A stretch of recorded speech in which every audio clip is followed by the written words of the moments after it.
The following program is hosted by immature, irreverent, obnoxious, and often disgusting young men. Listener discretion is advised. This time on Nude Clan. Wait, shit, what was that fucking line? I can kill you and cook you breakfast? I can fly this thing and still cook you breakfast. Oh, that's right. Sorry, wasn't being evil enough. Shall we play a game?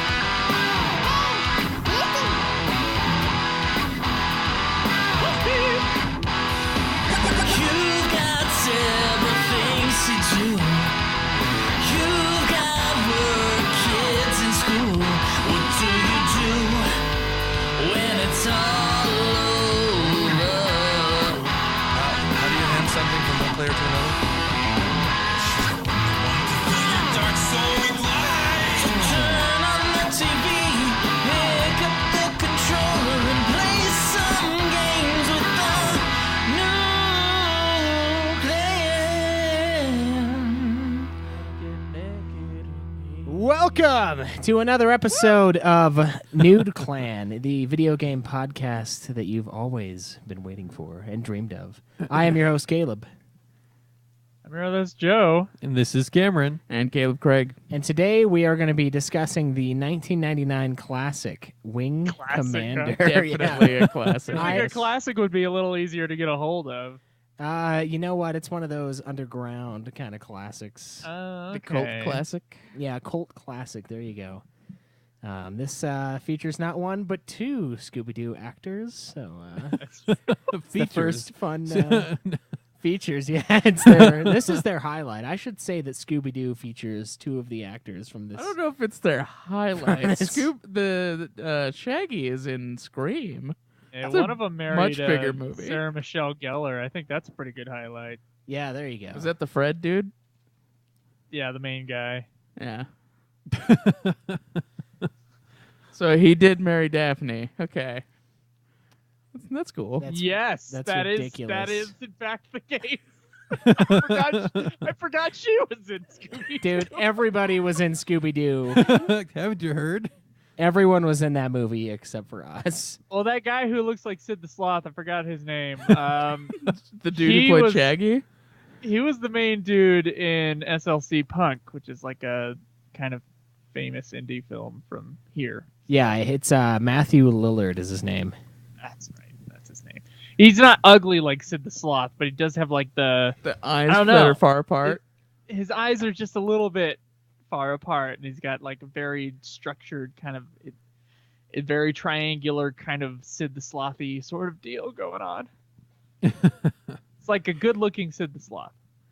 All right. Well, we already know Joe's attracted to him, so Yeah. good I thing just, there's a you know, there's good thing If there's he a steamy listens to this, three-way I don't want scene him to be in this like, movie. "Oh no." I could never work with Joe. Yeah. So anyway, that we all watched that in the last couple days, so it's still fresh on the mind. As fresh as this film can be, of course. But You know, I did watch this movie this morning, and I already feel like I'm forgetting most of it. Oh That's- no, yeah, I Dude, watched Caleb forgot and it forgot in it the middle of the movie. no, what I forgot was that it didn't have much of a plot. So Caleb was like, "What is this movie's plot? Like, what are they fighting?" And I'm like, Space seals, obviously. "Yeah, some bad guys that I don't really understand why. I just." Yeah, you know, the movie doesn't even really say why they're fighting. But who cares? I mean, we're fighting. That's all you need to know, right? That's all you need to know. I love how they're also racist against themselves. Yeah, Yeah. Pilgrims. Yeah. The original. Yeah, I humans thought to that make it was a fucking space. retarded. I'm like, what is this? Well, did you not hear why they are racist I could against tell by pilgrims? your white blood that you're a White? pilgrim. Apparently, Yeah. the pilgrims. No, they are- could tell from his You don't have a French his- accent that is impossible to hear. it was from his necklace But thing. French accent dude was also a pilgrim. It's so- true, yeah. French accent dude was a okay. We should get He into wasn't this a later. Enigma. Okay, Yeah, let's this do is the a rest. this is a later thing. So before we get into any of that good, sweet Wing Commander nectar, what has everyone been playing this week? We'll start with you, Cameron. Okay, so this week I've been playing a little bit of Persona. I think other than Persona, I played Wolfenstein, Which Wolfenstein? the first one. The very first Well, not one? the very first. Okay, Wolfenstein New Order. How about that? Oh, okay. Yeah, the first one because the next Wolfenstein's coming out of the newer Wolfensteins, not the original Wolfenstein. There's also the Old Blood that's out on PS4. which is the prequel, to New Order. So Jake, the reason. Sorry, this is visual. The reason I was making the face I was making was because I had just noticed Craig's shirt. My awesome Hawaiian shirt. I told him earlier that he should exclusively wear Hawaiian shirts. I know he should be just the guy who wears Hawaiian shirts. They're comfortable. This they're is a great flowy. Hawaiian shirt. And I you don't know should what you're carry talking around a about. can of whipped cream and shaving cream. Why? The fat guy in Jurassic Park when he Yeah, dude. when he like grabs the thing to steal the samples and it's a fucking Yeah. shaving cream can. Yeah, you should totally make that prop, just the shaving cream can. And Yeah, and get that really wispy laugh down. It's like even more wispy and squealy than it already is. Fuck you. So you could just fully emanate your Dennis. No. No need. Yeah, Say the you magic did word. Say the magic word. Very loud Hawaiian shirt with toast on it. What is that pattern? It's a sunset, okay? It's a sunset in the shape of toast, but it has wine glasses that kind of look like eyes. So it So the does have toast toast almost on comes it. to life. It's like a beach view. It has some surfers on there, some They're like palm they're like trees, stars. an enjoyable sunset. You know, I could I get see lost in the toast. shirt. I don't know how you see toast.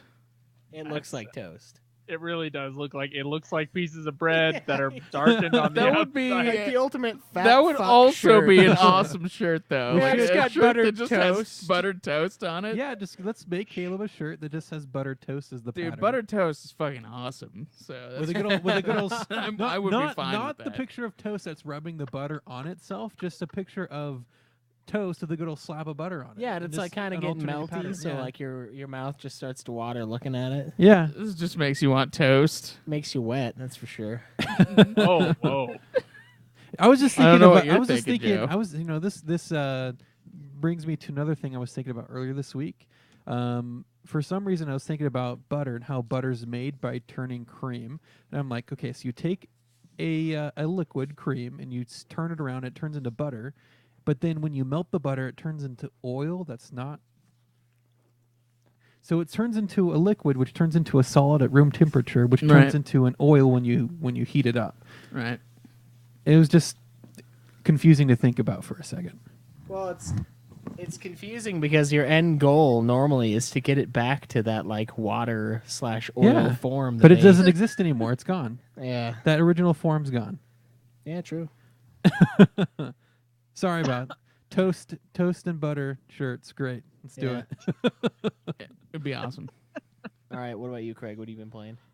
Some Dragon Quest 3, Near Automata, started that up, streamed it for a little while.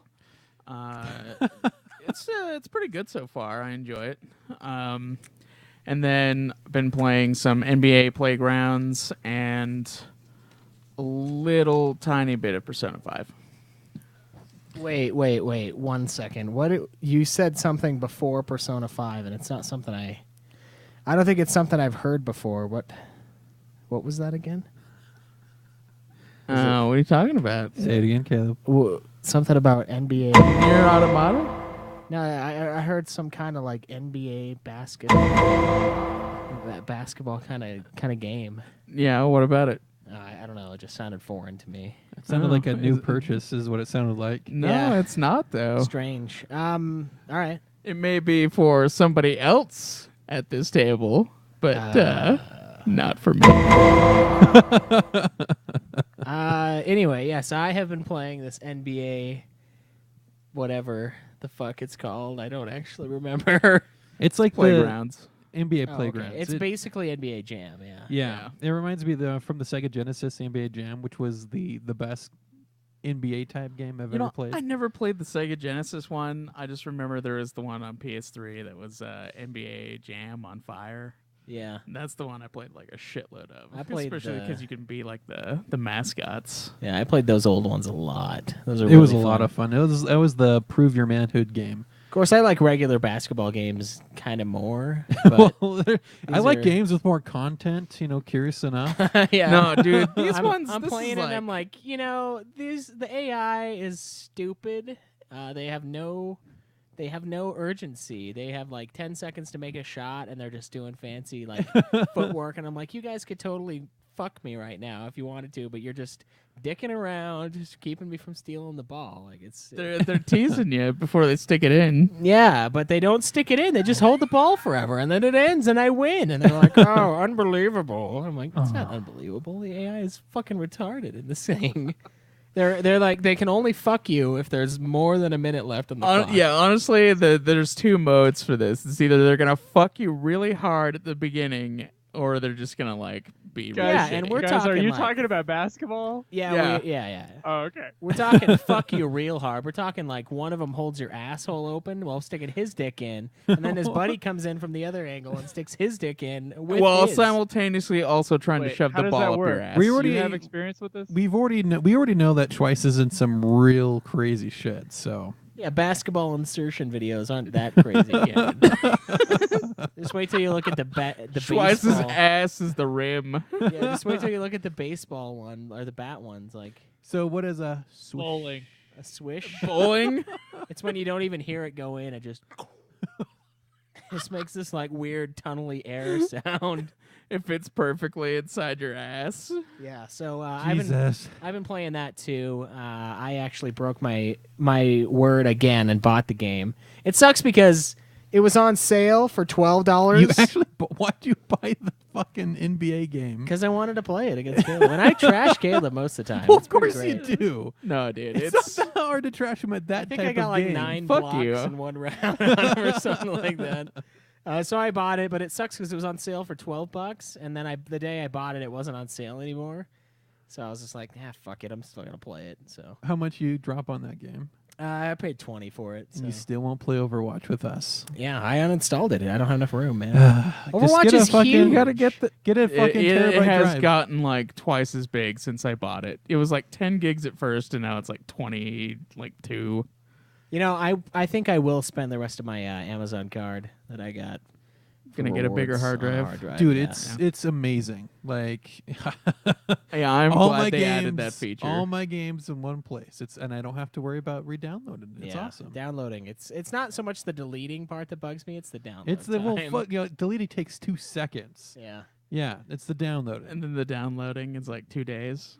Well, With your fucking crappy I don't internet. live in the fucking shanty town, so no.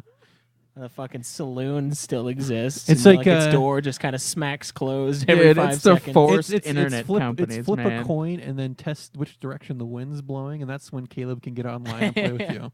Yeah. Fuck you. So But I it's played almost that, true. and then My internet I may be started worse Near than his. Automata. I'm about 6, almost 7 hours into that. I've been doing a lot of the side quests. I haven't done too much of the main story. I just barely started like really kicking in on the upgrades, so my character is a lot stronger. So that's fun. And yeah, Final Fantasy 14. You know, it's all right.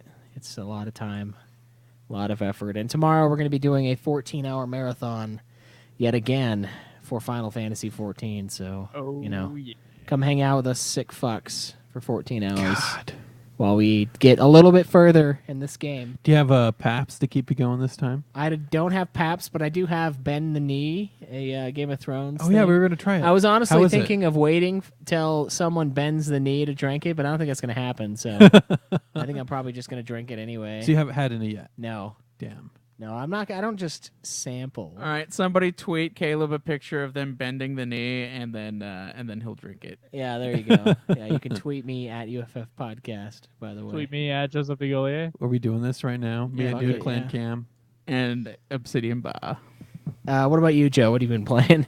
I've been playing only a little bit of Final Fantasy 14 this week. Still busy with the new job, so it's been tough. I did buy Near Automata, which turned out to be a mistake because I've been having to use the funds account as like a an overdraft protection. Oh, that's Which- interesting. Which did happen after I had gotten Nier Automata and Still have not bought a purchased few Nier snacks, Automata. and then it was just, it was gone. There was something in there I thought had went through, hadn't gone through yet, so that was nice. But yeah, I bought a $60 Nier Automata. Oh, you And, paid 60? It was that or 54 for a used one, so I was like, might as Dude, well. I get the think it extra was on stuff. sale on Amazon for like 45. It was 40 when I got it. Yeah, that sucks. Hey, how soon are you gonna beat I don't Nier cash Automata, those Caleb? sales like you guys do. Well, technically, to get all of the story content, I have to beat it like what, Three Three times. times. So, But the total, how long to beat said it was only like 20 hours or something Yeah, like that's that. supposed to be all 3 times. So when one of you guys do beat it, can I borrow it? Cameron, you want to pay 30 and split this one like we did with the Primal? Sure, I could do that. I love having these conversations inside the podcast. Yeah. yeah, it puts him on the spot, makes him like just say yes. I was just thinking about it, but one of us has to beat it, and since I still have to play the majority of Persona and then play this game, See, my favorites Well, are no, the this ones one's before where Persona. I know, but Persona is before and after everything. It's all it's all consuming. Right now. I yeah. know. here's my It's like favorite the one. fucking guillotine. Like,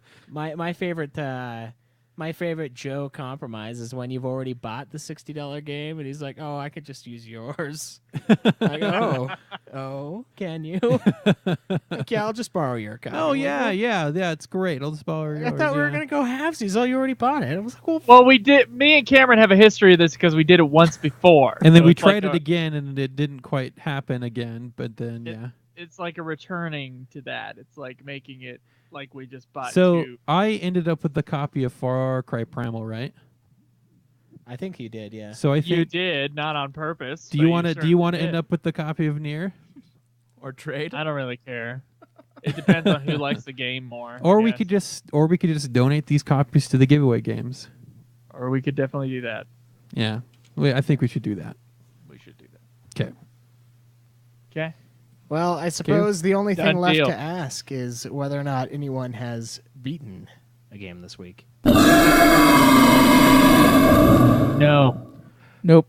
Yes. What? Oh, whoa! Yes. Out of nowhere. What did you beat? We can't count scenarios in Dungeons and Dragons.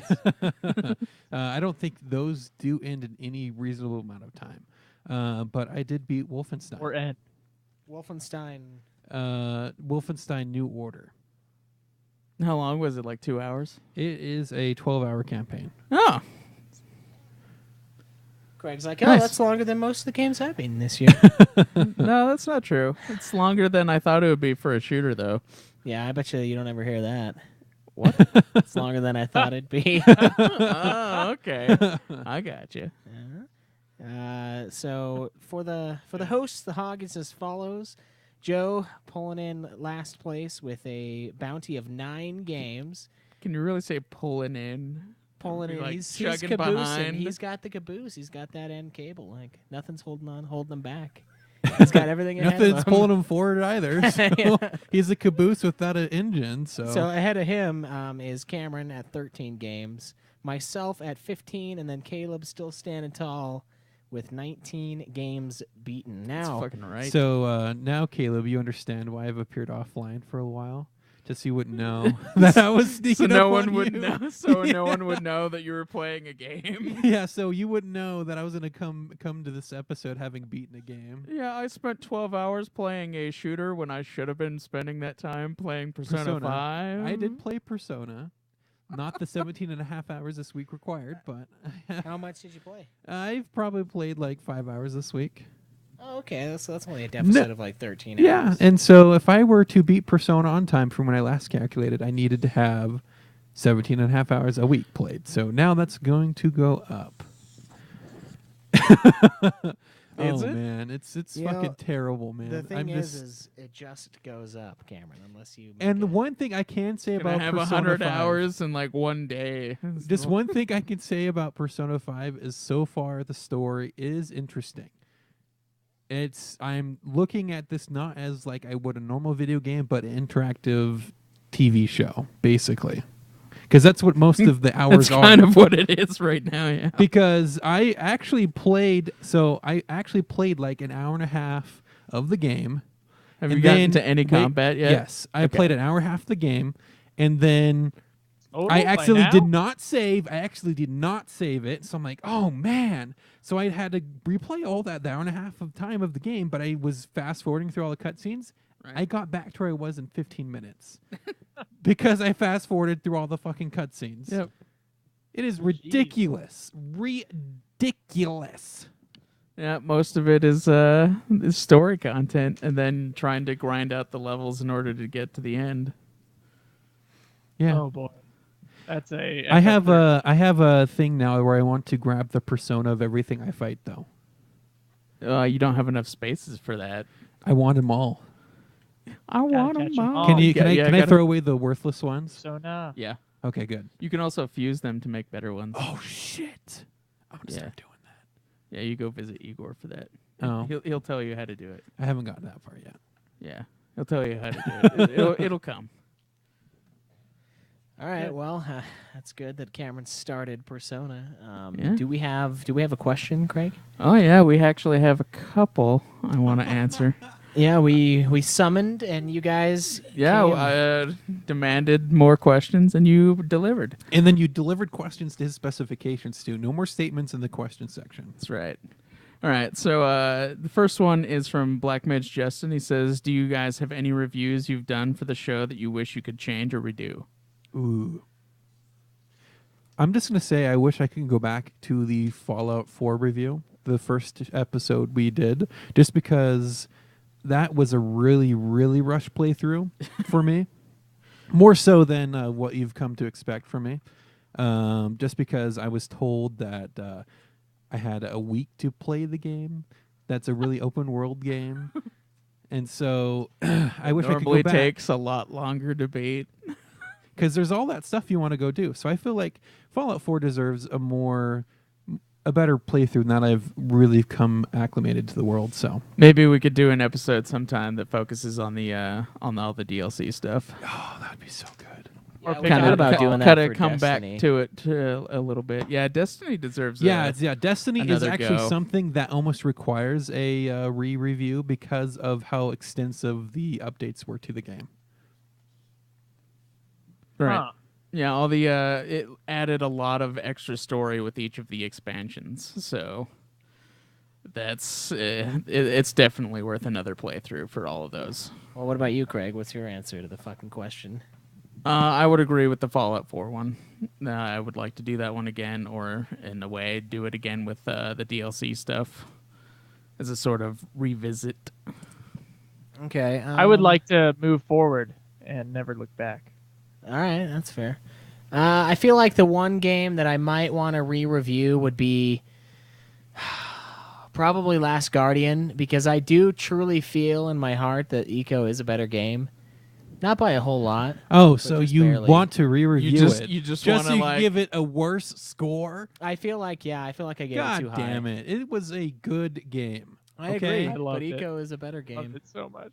It was a good game. So Re-reviewing something just so you can change the score, that I just feel Doesn't like it's a sit- better game. I felt like sit it was a true. better game even as I was reviewing Last Guardian, but I found out I was sucking its cock a little harder than I anticipated. I told you, man. So. That's why Yeah, I gave it that's- the score I did. 'Cause That's I knew probably the truth. That's probably it for me. It's because you're salt master. That's what you are. Not salt. Everyone master. loves it Fuck because you. everyone loves ham. You're like a salty fuck. So I'm bacon then. Yeah. Everybody No. loves bacon. I would say Nice more fatty ham. bacon. you just suck the That's right. moisture out of meat. Like to- bar-esque. Yeah, So you're, You're the calling thing- me gay? yeah, you fucking gay man. You're one of them. Okay. Oh, guys. I Whatever. know.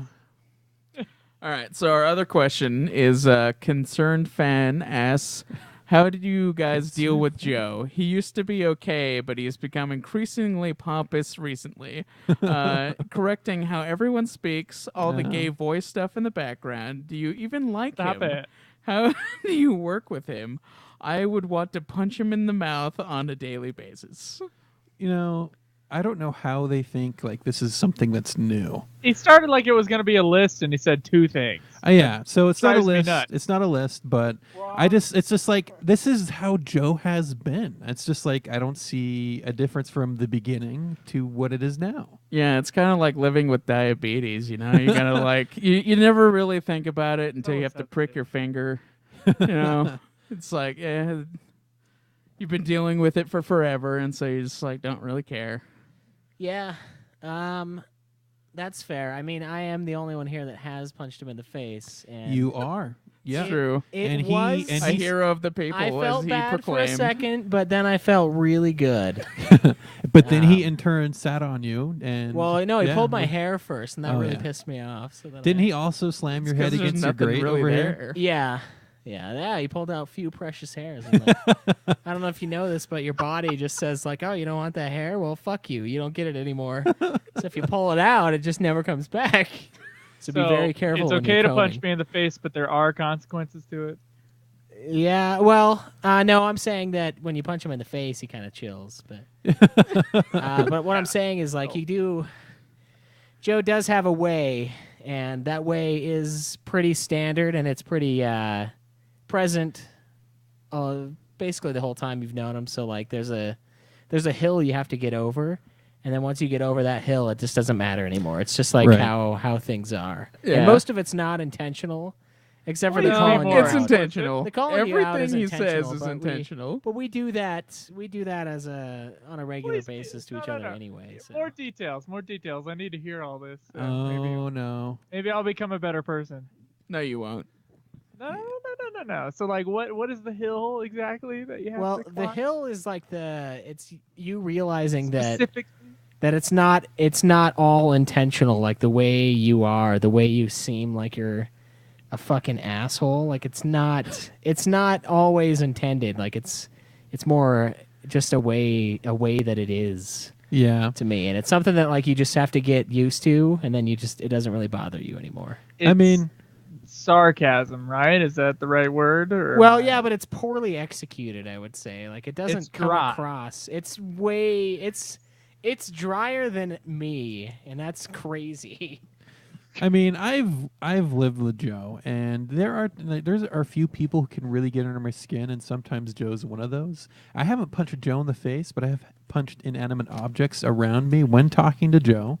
But for the most part, He also people- dreams of punching Joe in the face. I have not actually dreamed of punching Joe in the face. He's like one of the people I have not dreamed that dream. Really? Yeah, That's But- surprising. but I mean, for the most part, I mean, it's just Joe, and I don't know. He's just Joe. So, I'm so confused. Well, Corey comes to your defense. He says it's funny because I listened to the Fallout 4 review and they did, and Joe is the exact same. So I'm not sure when you stop liking him, but Joe does a great job, in my opinion. Hey, you know what? Like I said on Twitter, you would be nothing without me. See, that's part of it, where we know you give to the show, and you like most of this started because you really wanted to do it.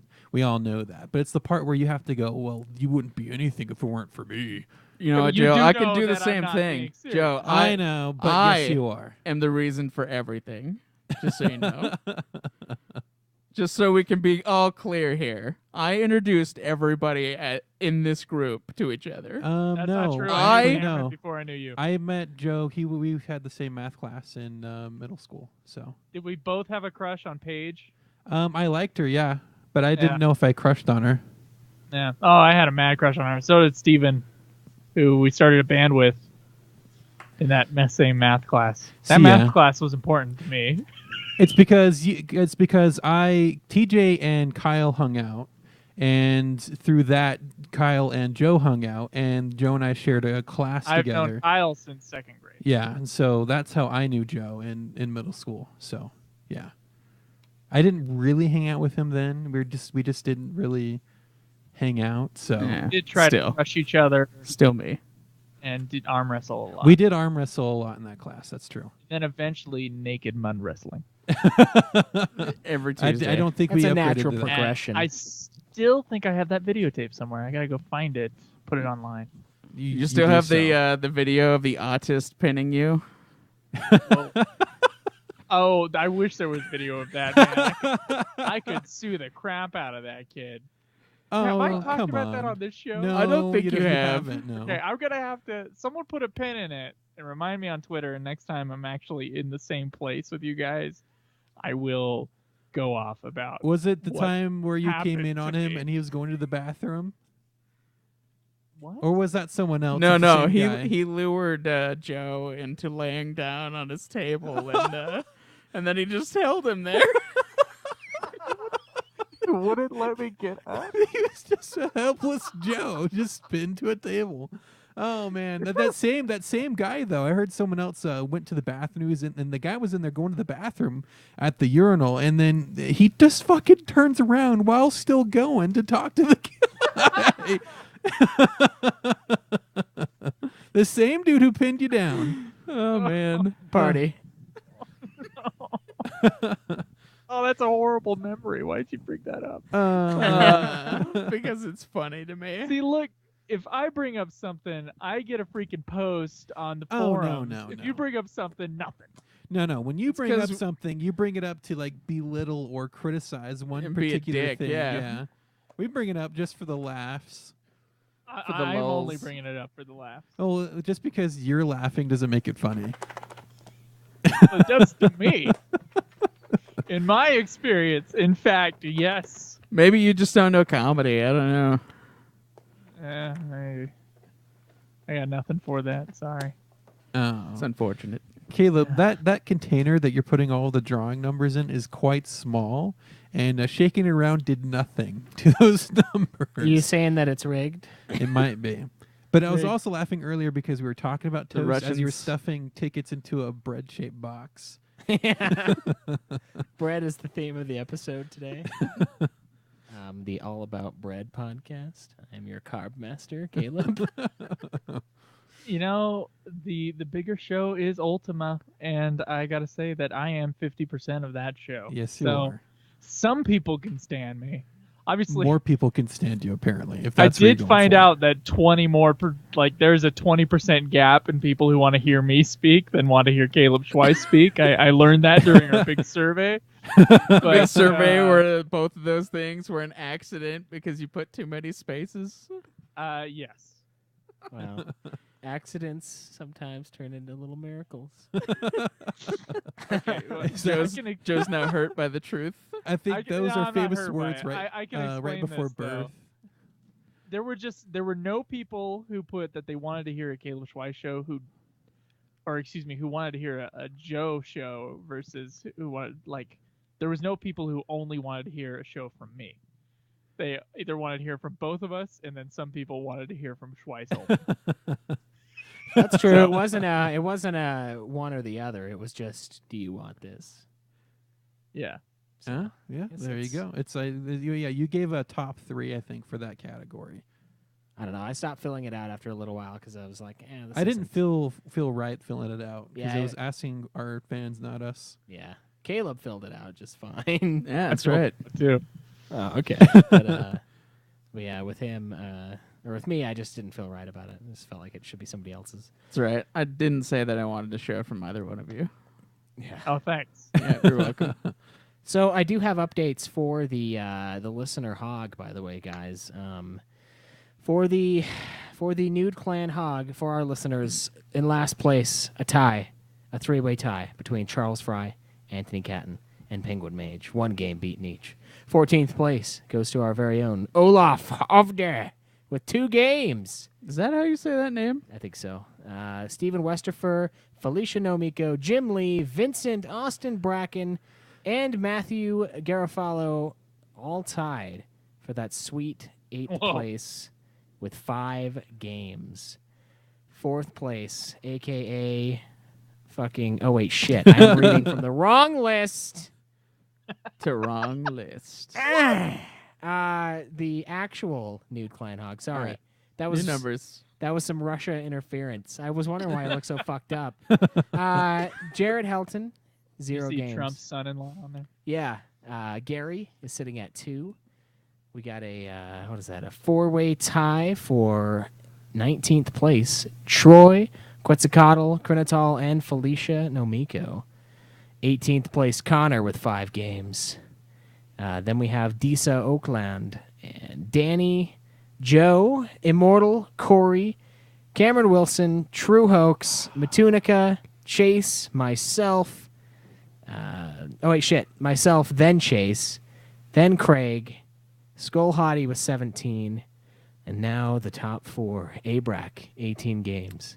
Simon Parker, 20 games. Ryan Fisher, 34. This is for and Jacob Wright, 41. Not everybody updated this month is the problem, so some of it's the same. yeah, but ours would be different. Yeah, you guys didn't update. Oh shit, you're right. Craig, you're in 4th place again, ahead of Abrac. Okay. I don't care He where I'm doesn't at. count. I don't care where I'm at because I am No, not only high Jake enough. doesn't count. And I'm sure Jake has well over 50 something now, but the little fucker didn't. With all the no time he has, yeah. So All that no time. Yeah. Yeah. that's where we're sitting for Nude Hog, and now we got Super Hog. Troy, 37 points, last place. Come on, man. Watch some movies.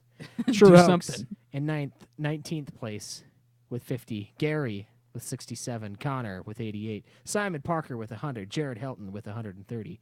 Quetzalcoatl in 14th with 144. Danny 83222, 211. Immortal 142, 213. Abrac 244. Me 341. Matunica 342. Joe 411. Craig in 7th place with 509. Disa in 6th with 610. Chase in 612. Or in 5th with 612. Jacob 640. Yeah, we made a special. 612th We made a place. special 612th place Suck. for you. Get the fuck out of here. Oh shit, Chase. Actually, you're ahead of Jake with 695. The problem What is going on here? okay. Here's the problem. I had Chase in here by himself, but then he put Chase versus Game as his new one. So I put Chase versus Game in there, and Chase was there before, so I didn't delete Chase. So you're in 3rd. Skull Hottie in 2nd with 935. And Ryan Fisher, even without updating this month, still in 1st place with 1,100 Super Hog points. So Damn. thank you guys for updating us. We don't update ourselves, so those of you who do more work with it than we do. So thank you. And keep in mind that we are going to give a sweet fucking medal to whoever wins at the end of the year in both Nude Hog and Super Hog, unless, of course, you are a host on one of our mini shows, because then you just don't count. And all your work is nothing. Except for when you're Super Hog or King Hog, and then Is that No, we have show a- we have a still separate And even happening? then, you don't award. get anything. For us, among the hosts, the King Hog does get a special. oh, that's award, true. So. That's true, Joe. If the show you're on doesn't have episodes, do you then count? No. If your name is Jake, you don't count. That's just. Or actually, well, it's one specific Jake doesn't count. Now, I've heard that there is a special stash of episodes for a certain show. Yeah, but it's dead. Nobody cares. There are some backlog waiting to be. Well, you don't know if they care or not care until you publish it. So Nobody cares. Nobody cares. It might have been deleted at some point. I feel like I may have gotten it off, but on the other hand, I feel like I just don't know. We'll have to wait and see. The This anticipation. is painful.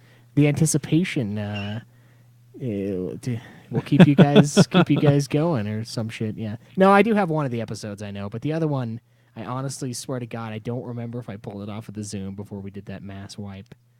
So, yeah, sorry in advance, Jake, because it might not be there. Anyway, thank you guys for submitting your hog. Keep up on that shit. Keep up on your entertainment, your media, and we look forward to hearing from you in another 4 weeks. I say we talk about some Wing Commander. All right, let me get that trailer. Were you pausing?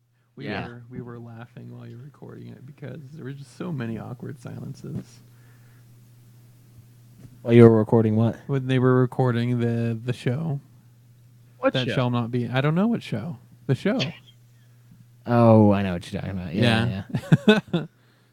Awkward pause. The show that shan't be I didn't named. hear that on the first mysterious show. That's unusual for me. For my There's a few. It was Yeah, great. we have because plenty of the those silence was just lately. no one knew. It's because we're doing it so late and you're not actually here.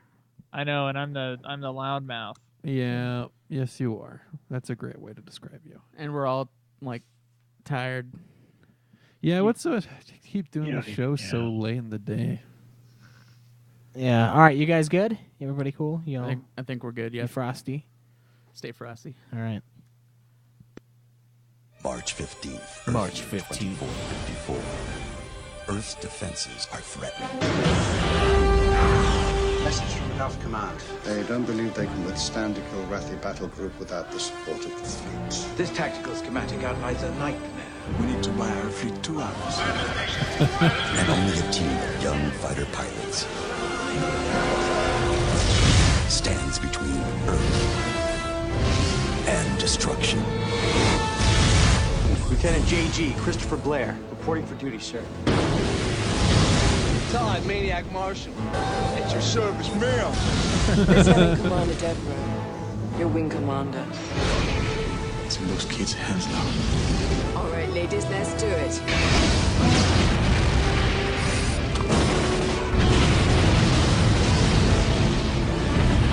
All right. If you can't already tell from the trailer, the music is totally a ripoff of like Star Trek, but combined with like the intro to Superman from the In all 80s. likelihood, you're going to die out here. We're all going to die out here, but none of us need to be reminded of that fact. Give him a broadside, Mr. Jerome. Open fire.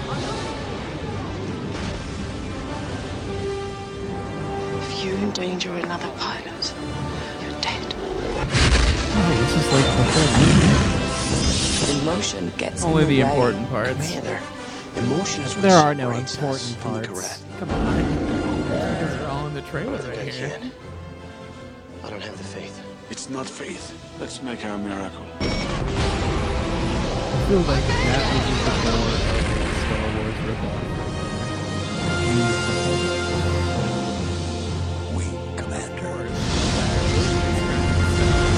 I thought you said. I felt like a Star Wars or Star Trek.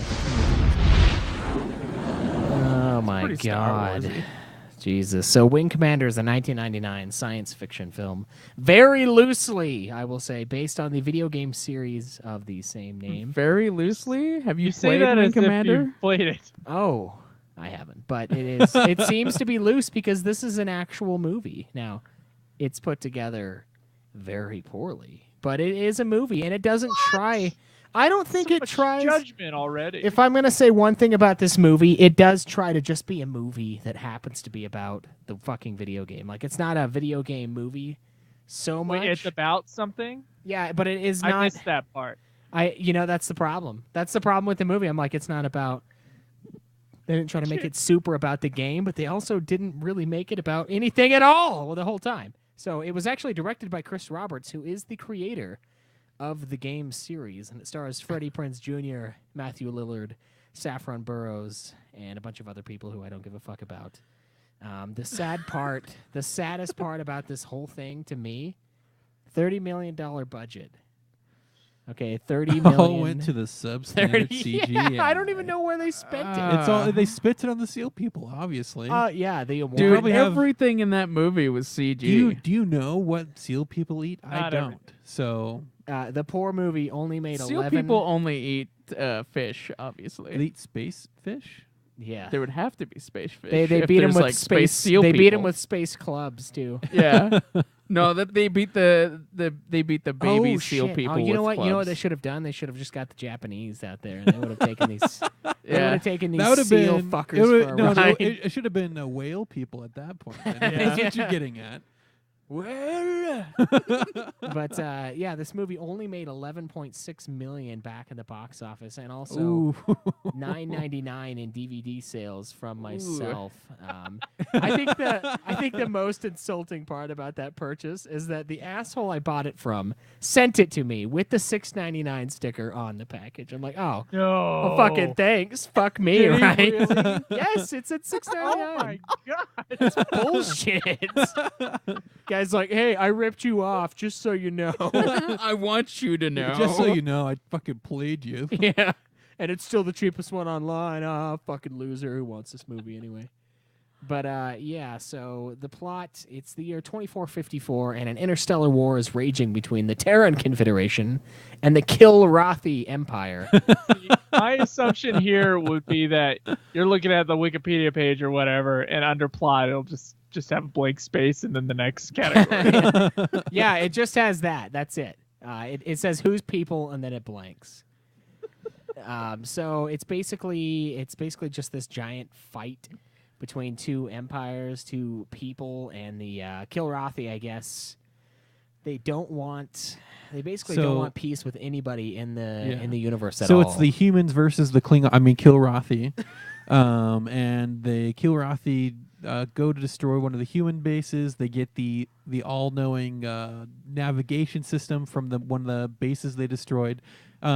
The part where they tried to destroy the navigation system really amused me. We're like, oh, we need to destroy it. And so he goes to hit the self-destruct button. The self-destruct didn't work. And so he turns around to the bulletproof glass and unloads his whole gun to it. Not even a mark on the fucking window. Dude. And then he walks over to the window to hit it with the gun. Like, that's going to do something after he just fucking shot it. The Dude, funniest... I was gonna say he fucking like breaks the glass to reveal this self-destruct button, and I'm like, what the fuck happens if somebody just falls back and breaks that glass and presses the button at the same time? No, it's the entire base is gonna fucking explode. This whole movie is like the humans have achieved space flight, and they're all flying around in space and doing all sorts of cool stuff. But then, like, some of the little things they seem to have overlooked.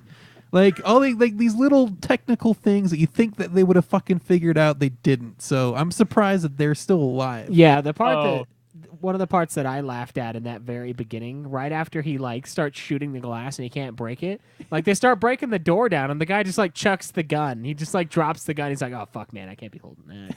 If I'm holding that shit when they come through, they're gonna kill me." Well, he unloaded the gun and then tried to fucking use the gun as a battering ram against the glass that didn't break after fucking shooting it. Like, what was the plan there? I don't know. Oh man. Okay, so this is how I knew the movie was gonna be bad. Before we even got into any of that, when the credits start, here's what I have down here written down. The more lighting effects you have in your title sequence, the worse your movie. Yeah, I was looking at it, I was like, I can barely read this fucking menu. Like, Jesus. I'm looking at it and I'm like, man, I think I need to be drunk and then put on drunk glasses to like just see it straight. Yeah, I would like awful. to draw a parallel to this movie and also to the worst movie I ever saw in theaters, which was The Three Musketeers, and it also had an effects-heavy title sequence with a lot of like gusto and CGI, like kingdoms and crap, and it just looked. We spent $10,000 on this intro. I think they spent 15 million of the 30 million on this intro that now could probably be done in Adobe After Effects.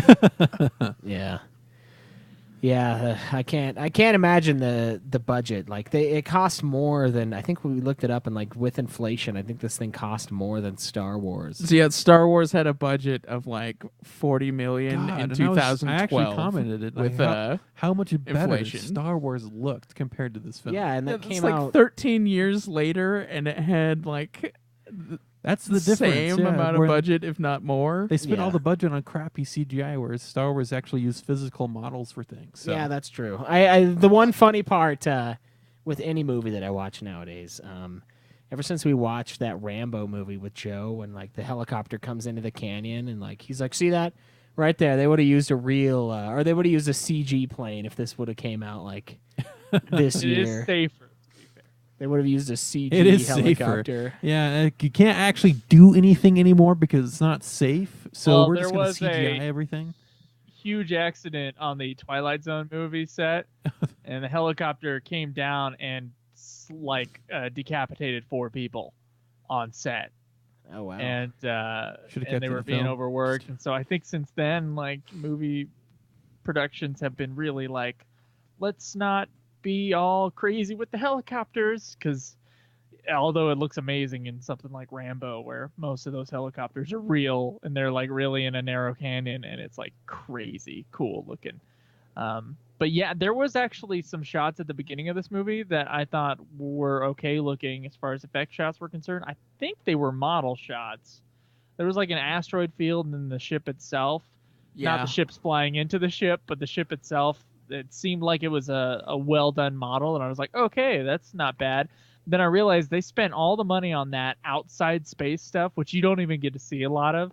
And then they cut the budget of the inside the ship stuff, so everything looks like cardboard inside the ship. Yeah, Production all the design, prop shit looks really bad. It looks like that British show that makes fun of Star Trek. Like, that's how bad the production design is. Yeah.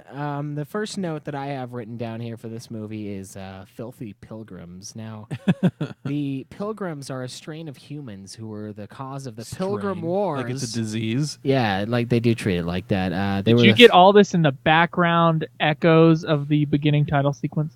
No, they talk. Well, talk yeah, a about little it, bit. They talk about it for a little bit at the very beginning. but- Yeah, so they were the There was first. a moment where I was like, should I be paying attention to all these sounds that are going on in this title sequence? Probably, Is this- yeah. Is this all the exposition I need? That's all the exposition you get. Hidden behind a really loud score? Yep. Yeah, really loud rip-off score, by the way. So the Pilgrims were the very first human explorers and colonists, and had developed a weird bullshit ability to navigate space by feeling, despite obstacles such as black holes, so they can sense it. Same plot as Moana, believe it or not. Kinda, yeah. Yeah, a little actually. bit. So everybody, A way worse movie. yeah. So it's weird because, I mean, I guess the Pilgrims kind of turned into assholes. Or Well- they turned into vegetable man is what they turned into. Like, they didn't care about anything except for exploring space. They just like threw away the rest of their lives and just became obsessed with their work, right? And then they go and sabotage, I guess, the Earth military. So they go in there to try to sabotage it and kill people, which is why they hate pilgrims. Yeah, but I mean, it's weird that they're like, oh, well, we don't want a pilgrim pilot. And I was like, really? You don't want a guy who can naturally sense bad Who can use Yeah, the like Force? the people who are naturally made to be pilots, you just don't want them to be on your team. I what love are how you? his piloting consists with him slamming numbers on a light-up keyboard. Yeah, he's That's got his like piloting. Numpad! Yeah, this guy's got a sick 10-key speed, man. He's been practicing. He's been putting those hours in Excel. Oh, like he fucking- knows. He just keeps putting the same coordinates over and over again to the thing while his computer goes, "Are you sure you know what you're doing here?" The answer is no. Oh, man. Use the Force, Luke. And that's basically what it was. Yeah, but the fucking pilgrims were just like the people who very first wanted to go into space. So like Elon Musk is gonna be a pilgrim. It's not faith. It's genetics. Yeah, that. Oh my they, god, They got that's- mutated with like Wait, radiation and shit. Said by the guy he believed they were touched by God. Yeah. So he says at the beginning of the movie, he goes, I believe that the pilgrims were touched by God. Yeah, And then near the end of the movie, he goes, it's not faith, it's genetics. I'm like, well, what happened? yeah. I wrote that line down too. Well, he said they weren't.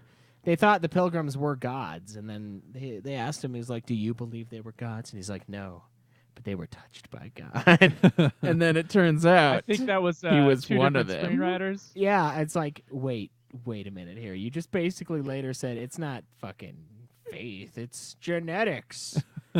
And now you're talking about God. The funny part about that guy too, I also said that the pilot is Jaime Lannister's real father. I felt like it looked a lot like the actor who plays Jaime in the show Game of Thrones. I was really laughing about that.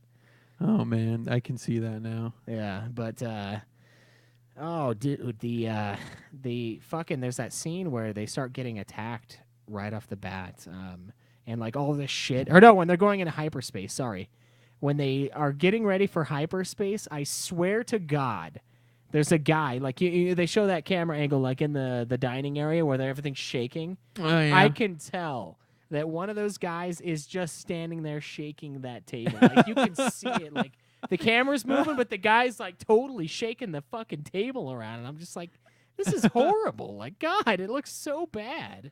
Oh, man. This dude just like, oh shit, everything's coming down.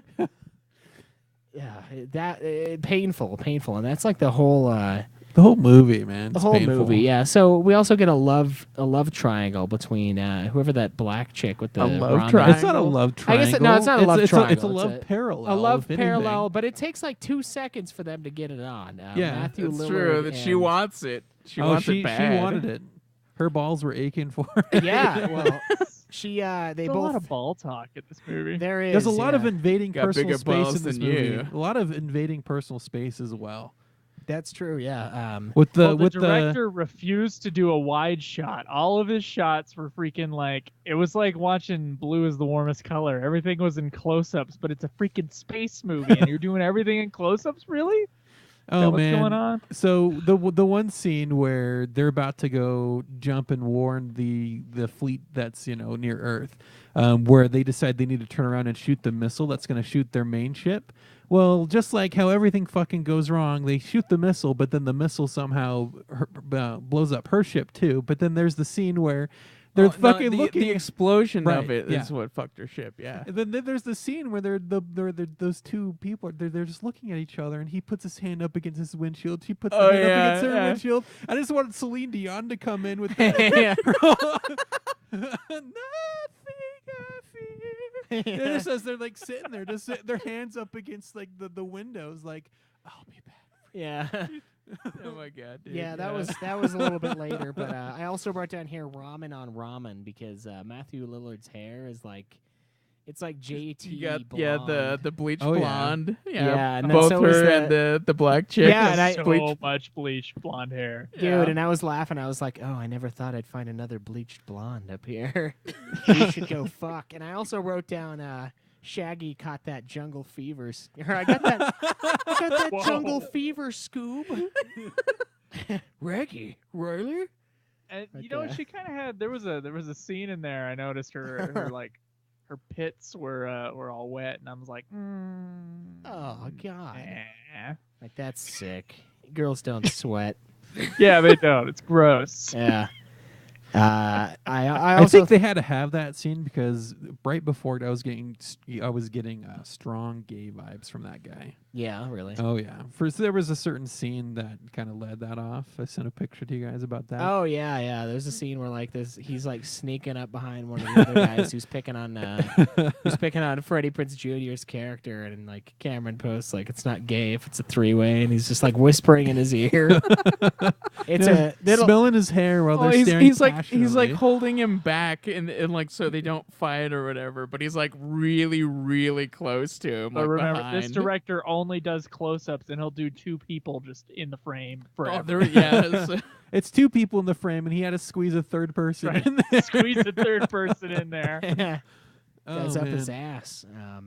I also love how the civilian scout that they come across, before he reveals that he is in fact one of their high-ranking officers, they're just letting him like call the shots. Like this dude like, that they pick up. He off had the ring street. of power. Did you not see it? Yeah, I did. They're like, no man would just He had the one willingly- ring. He wouldn't just willingly give up that ring, so we must believe him. I'm like, have you never heard of anyone stealing a ring? Oh yeah, dude, before? that made me laugh so hard when like he gets mad and he like starts barking orders again, and then the guy's like, "Is that really what you want to do?" And then he's like, "Yeah, that's what I fucking want to do." And I was like, "Oh, it's just because like he's got to have a show of power now because he's been doing everything that dude fucking said before." Yeah. Another thing I noticed with this movie, It's just so tender. I really don't like the look of their fucking planes. Like, I don't know if you guys had problems with these things too. The fucking like minigun chode planes. Yeah, the Yeah. little teeny little trash can planes Like- is what it looked like to me. Like they put like one of those steel trash cans that you see in New York just as the front of the plane, and then they glued pipes to the front of it. Is what it looked like. And then it's got tiny ass fucking wings. Like, what the fuck are they even for? Yeah, I mean they're not doing any atmosphere flights with it, are they? Every time they go to No. fucking land, they just slam it across the ground. Yeah. I got a design note similar to that floppy helmet dildo thing. It's distracting. In their helmets that they wear inside their little ships, there's like a voice comm thing that comes out in front of them, but it's like a big rubber piece, and every time they move their heads, it like wobbles. No, okay, yeah. There's that, and so you know how the pilots have these masks that they wear, right?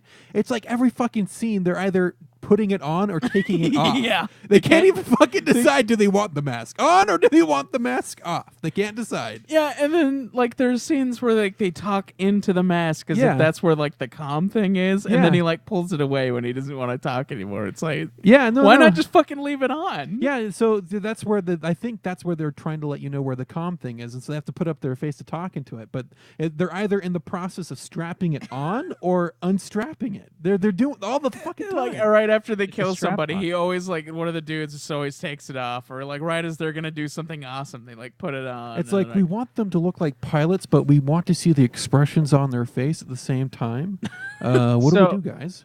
So I was under some sort of impression because the games that it was based on were like these live cutscene sort of games, and Yeah. you would go in and if you've played old PC games, like some of them are like this. I can't remember what kind of games they're called. I can't remember the genre, but they basically have this cutscene, and then you would play like games in between the cutscenes. But it's not like an RPG game like we're used to. It's like a point and click. Oh, let's touch this thing and see what it gives us. Let's touch this thing and see what it gives us. Sort of a deal.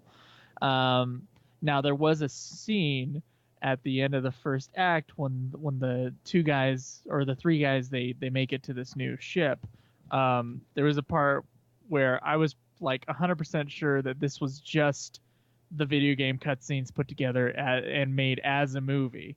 And if that's not the case, I'm honestly surprised, because there is a part where the guy says, one of the commanding officer guys goes, I suggest you familiarize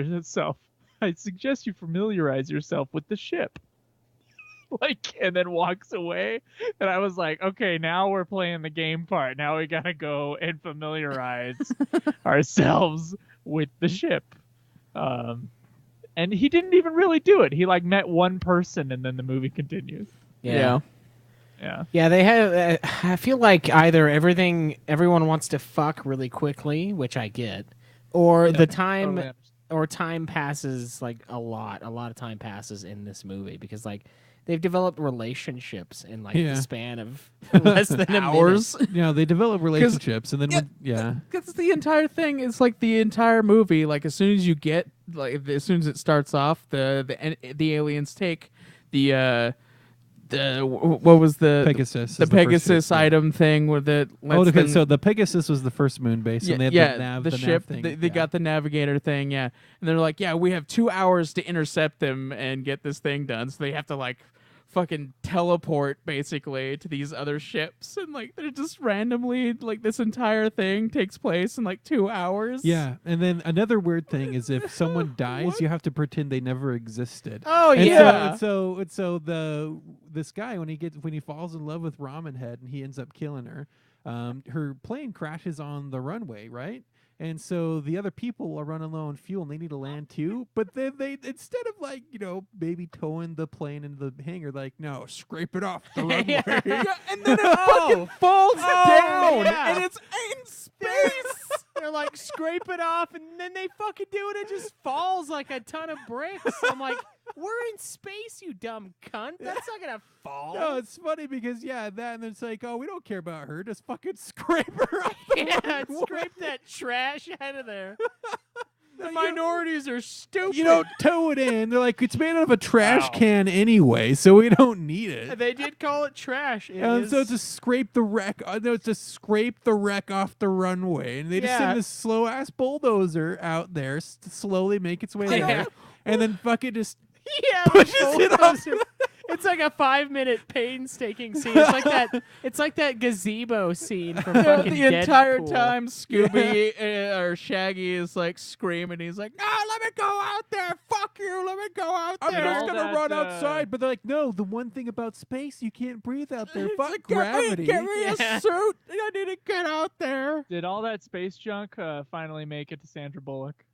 Yeah, that's what killed her. It was this fucking movie. Oh man, do you see that trash can spaceship come and slam into her? That's what it is. Yeah. Also, the bad guys. The way they attack is they just kamikaze everything. As far as I can tell, in the beginning, they just like slam their little ships into everything in sight. Also, I did love the line, "We're running on fumes here." They say that after like a 2-minute scene of them going out of the hangar. I'm like, oh, that was what do we pretty have, quick. like fucking 13-gallon tanks? No, Is this like so remember right before that, 95 Civic? Right before that crash scene, right? They were to go out and kill the where they thought they were, right? They were going to fly way the fuck out there, outside of communication range with their main ship. Another thing that's really weird to me, they can't fucking talk to each other. Never. Yeah, and that's really weird. Like, how did you get into space if you can't even fucking communicate? But then they decide to turn around. The Frenchie then told them to retreat back to base to where they could then fight off where he said where they're really going to be. So they actually return early, but they've run out of fuel. So how were they planning to do it in the first place? They were planning on flying way the fuck out there, having a battle, Even then flying further than where they were going. and then have a fight there, and then fly back to where they only did like less than that, and still ran out of fucking fuel. It's well, like, they didn't even plan this at all. Yeah, they didn't run out of fuel that time. They ran out of fuel later. No, when they said scrape her off the fucking runway, that's because we're running on fumes. We've got to land, and she's like, "We'll scrape the wreckage off the runway." Oh yeah. I got another similar note here. So when the guy is like bragging about his piloting skills, he said something about applying brakes to his spaceship, and like you can't do that in space. There are no reverse brakes. thrusters, I guess. Yeah. Yeah, but he's like apply brakes. I just thought that was a little. Yeah, it's that like was a little brakes. ridiculous. Brakes haven't existed for probably a long time. Like, that's a really. That's this a guy, friction device. Yeah, you have no it's friction out here. That's true. One of the other things I wrote down was. Well, also I thought it was really funny when they were because before the scene where the chick gets blasted because of Scoob or Shaggy's stupidity, we get a scene where like they come into the hangar and they're like doing tricks and shit. Like as they're landing, like trying to show off, like, oh, look at the size of my dick. Oh, I'm a Here's a maniac. barrel roll, and like everyone in the hangar is like, Jesus Christ. Yeah, he nearly hits like a bunch of people. Yeah, and like I'm just waiting for the last person, like the real simpleton on the team, like trying to do like a backflip in the hangar, just like blow the whole thing to shit, just fucking party. Oh yeah. Giant fireball of hell just fucking annihilates everyone on deck.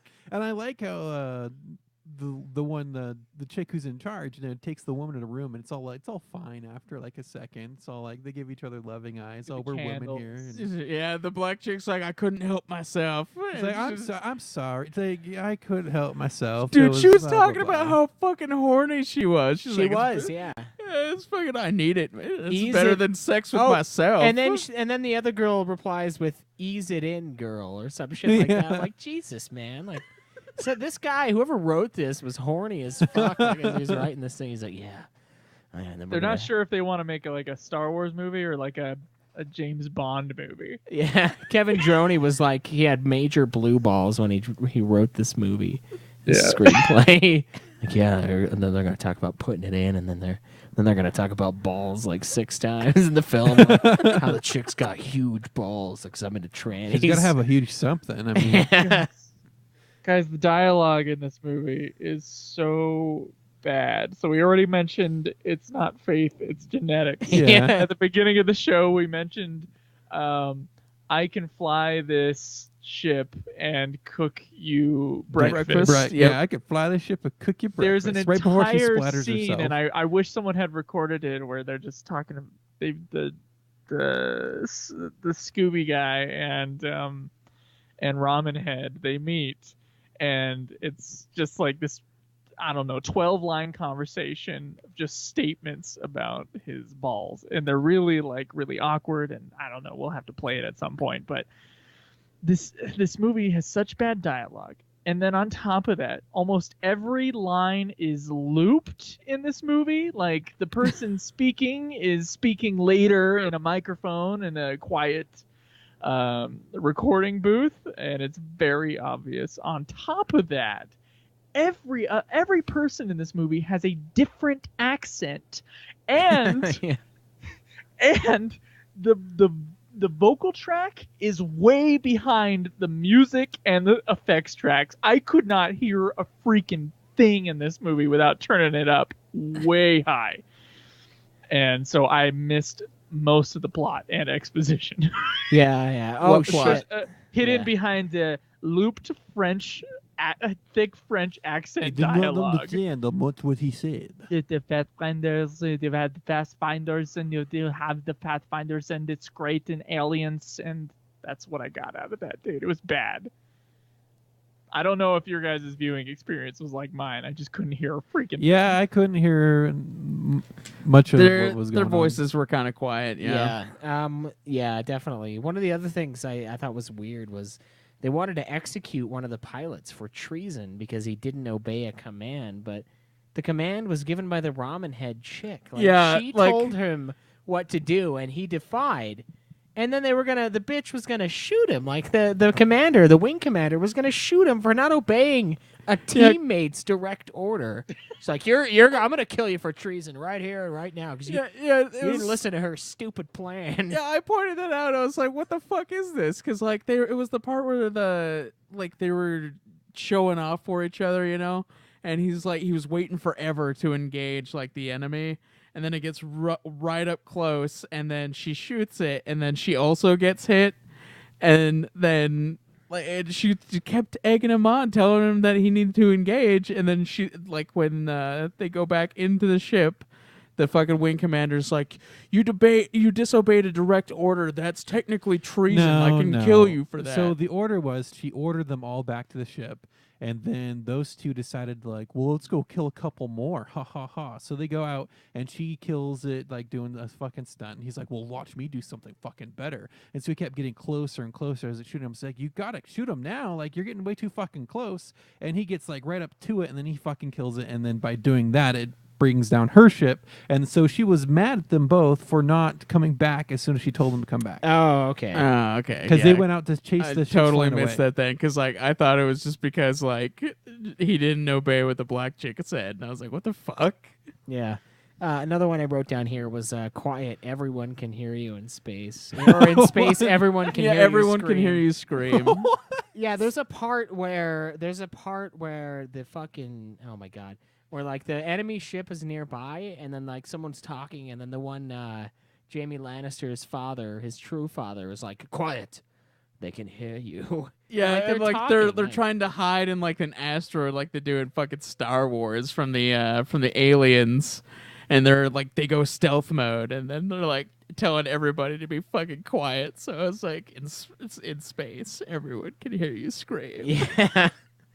Yeah, it was pretty bad. And then, oh Jesus, well, they do get busted, right? Because obviously the baddies can't just avoid them, and a giant hole gets blasted in the side of the ship, and our good friend Freddie Prinze Jr. is getting sucked towards this hole that's going to basically, puree his fucking ass into space. And this part really bothered the shit out of Caleb and me. Because we've got, like, this guy who's holding on for dear life, who's getting sucked towards this hole, right? Oh, my God, And then we have these two assholes, like, carrying this giant piece of wall, and they're, like, struggling, right? They're struggling, and they're just fucking slowly moving this piece of wall, like, oh, man, we got to get this over here to save them.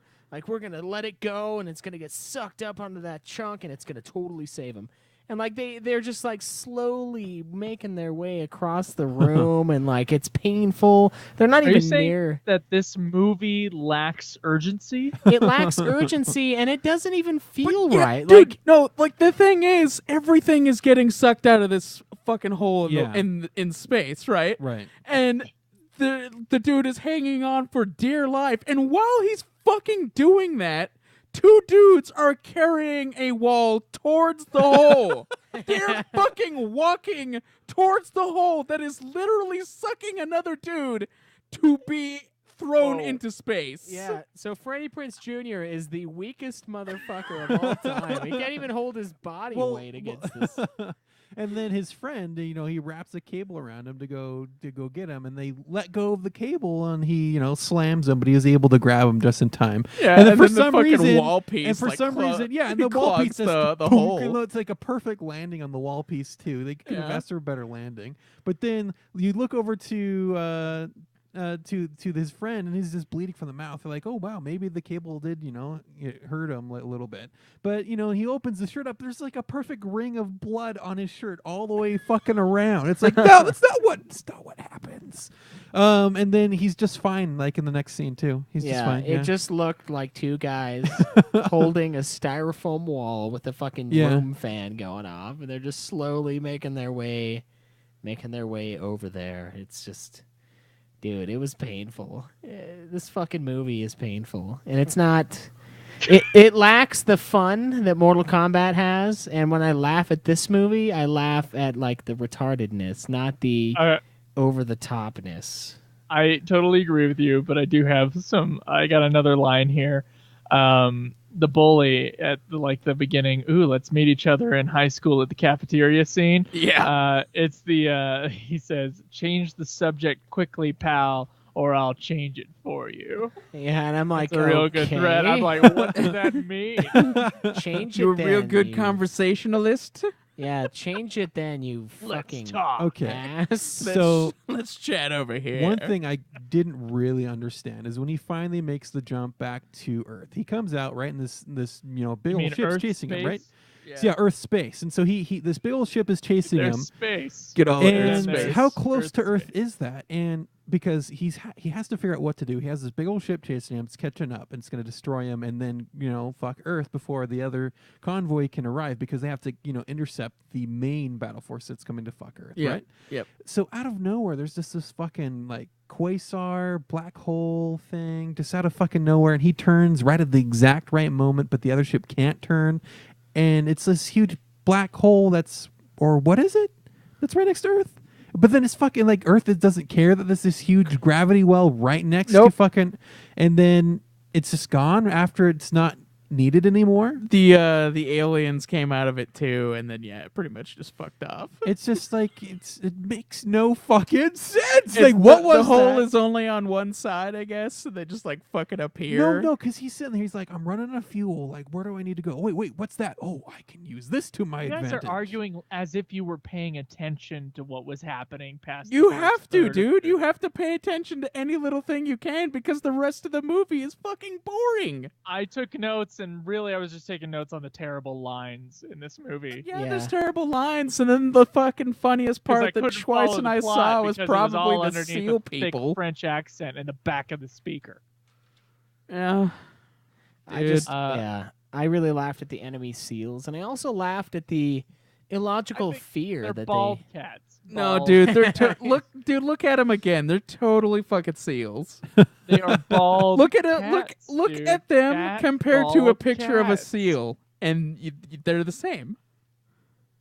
They're like a seal cat mix. Sometimes they look more like seals, and I do see the cat. I do.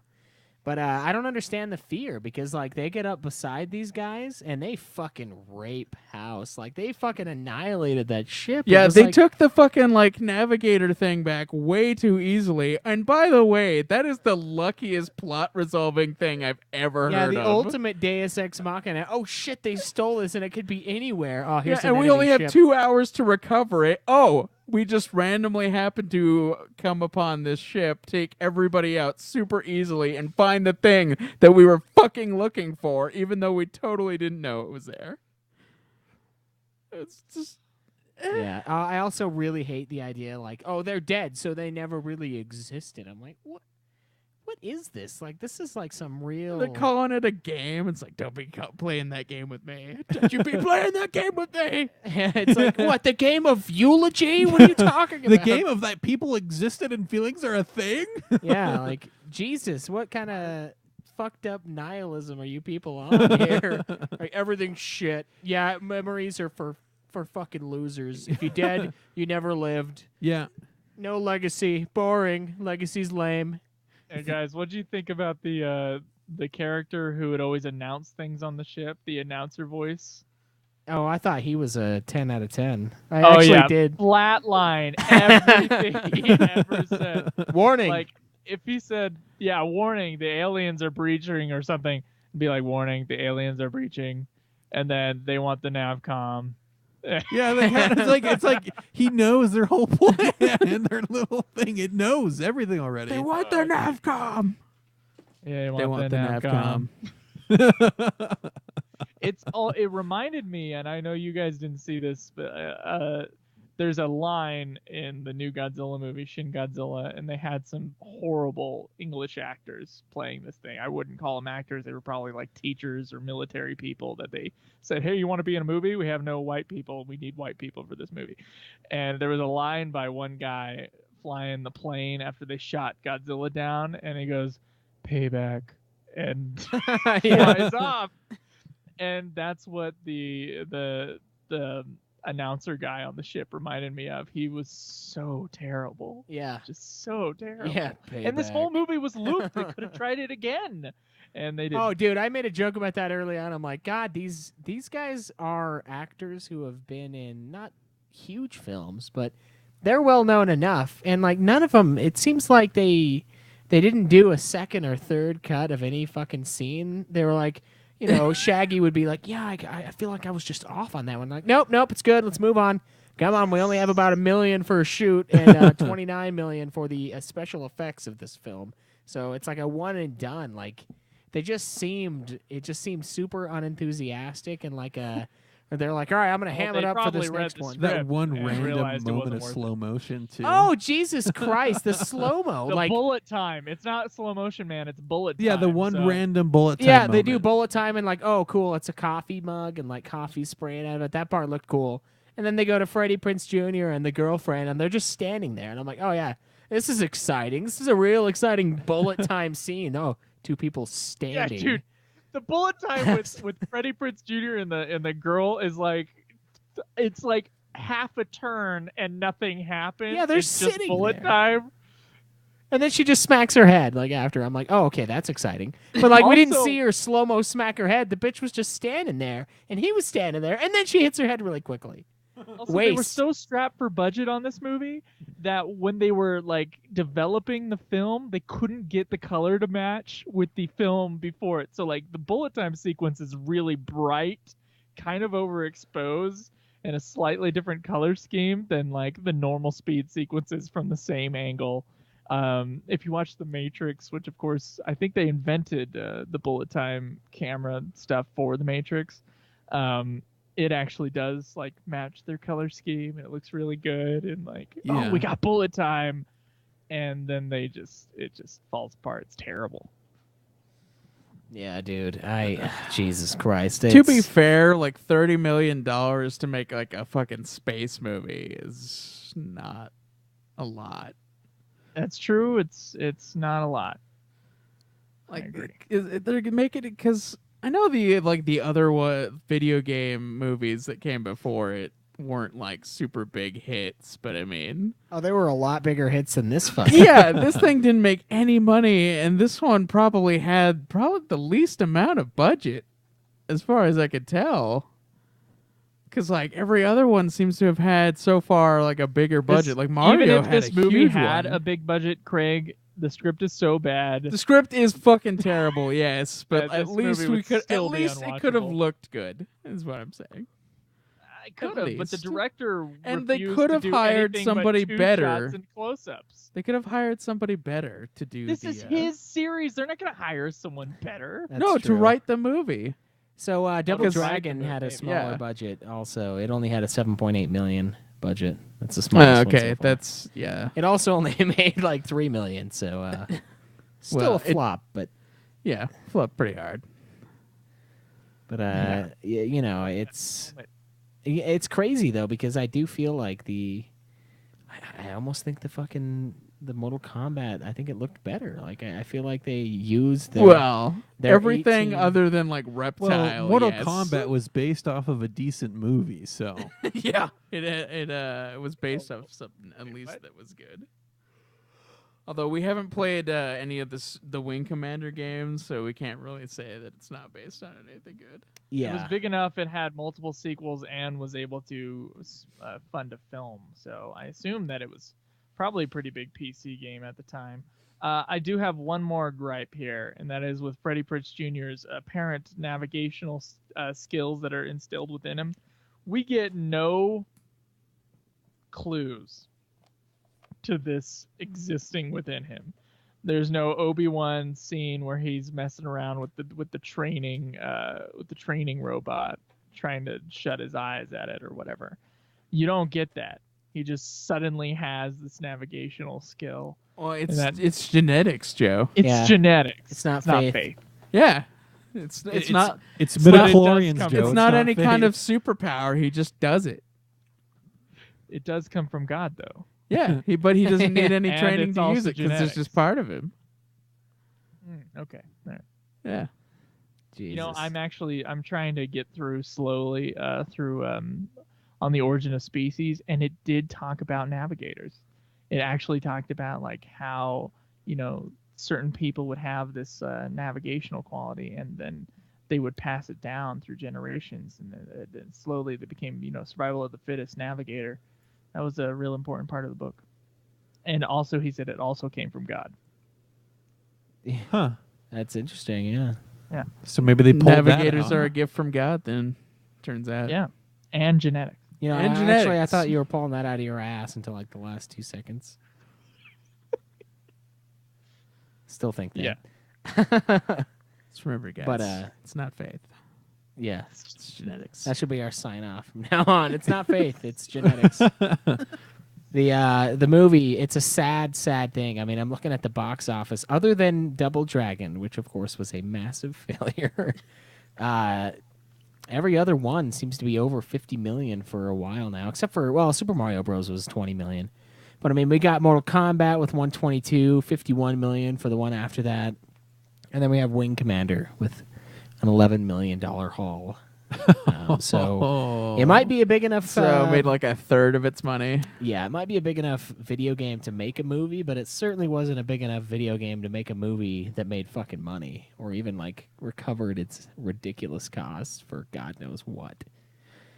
But yeah, I don't know. I don't have anything else to say really. Other than I stopped paying attention, and I watched it kind of twice. I fell asleep for a couple times during this, and I woke up and I read a review that said the same thing. Like, I didn't feel like I needed to go back and watch the scenes that I slept through. Like, it was less fun than probably any of the other ones thus far. Like, Double Dragon is an atrocity. And It's an atrocity, but at least it was funny to watch because Yeah. of how shitty it was. We at least...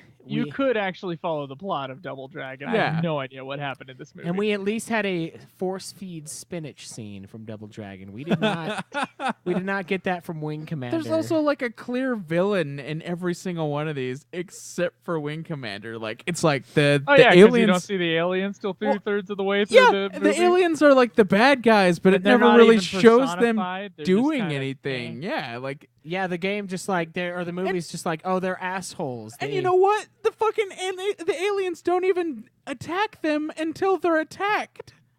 Like they seriously get attacked first, so it's like the humans are the Oh, come on. douchebags. You heard all No, that Pegasus got very attacked first. quiet Oh dialogue yeah, in the I guess background of the Pegasus really got loud attacked music. first, but like nothing else happens with the bad guys at all. Well, they get all of like 2 seconds in that meat grinder. I like how like they have this like one of the final scenes, and in the background you just see the alien ships appear, then to just get gunned down. They wait for the next one, and it gets gunned down. Then they wait for and it's just happening in the background. No one like really fucking cares about it anymore. It's like Yeah. we got this one under wraps. They're like, yeah, I don't know why we even tried to sue for peace with these assholes. We're fucking wrecking their face here. Like, it's not even a I love how all of contest. their ships also like make machine gun noises whenever they fire at the enemy. Yeah.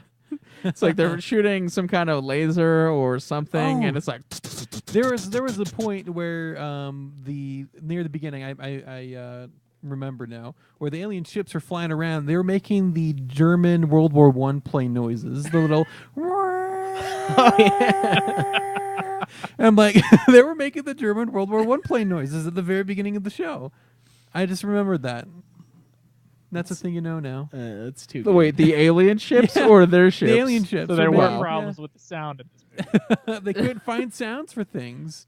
Like, oh, did Stuck you sand. mix the Woo! sounds for the alien spaceships? Oh shit! Yeah. It's funny. It's as if there was a sound mixer, or Cameron. They could have made Or some did kind you of go sound for record it. the I think there's sound a for it? sound mixer.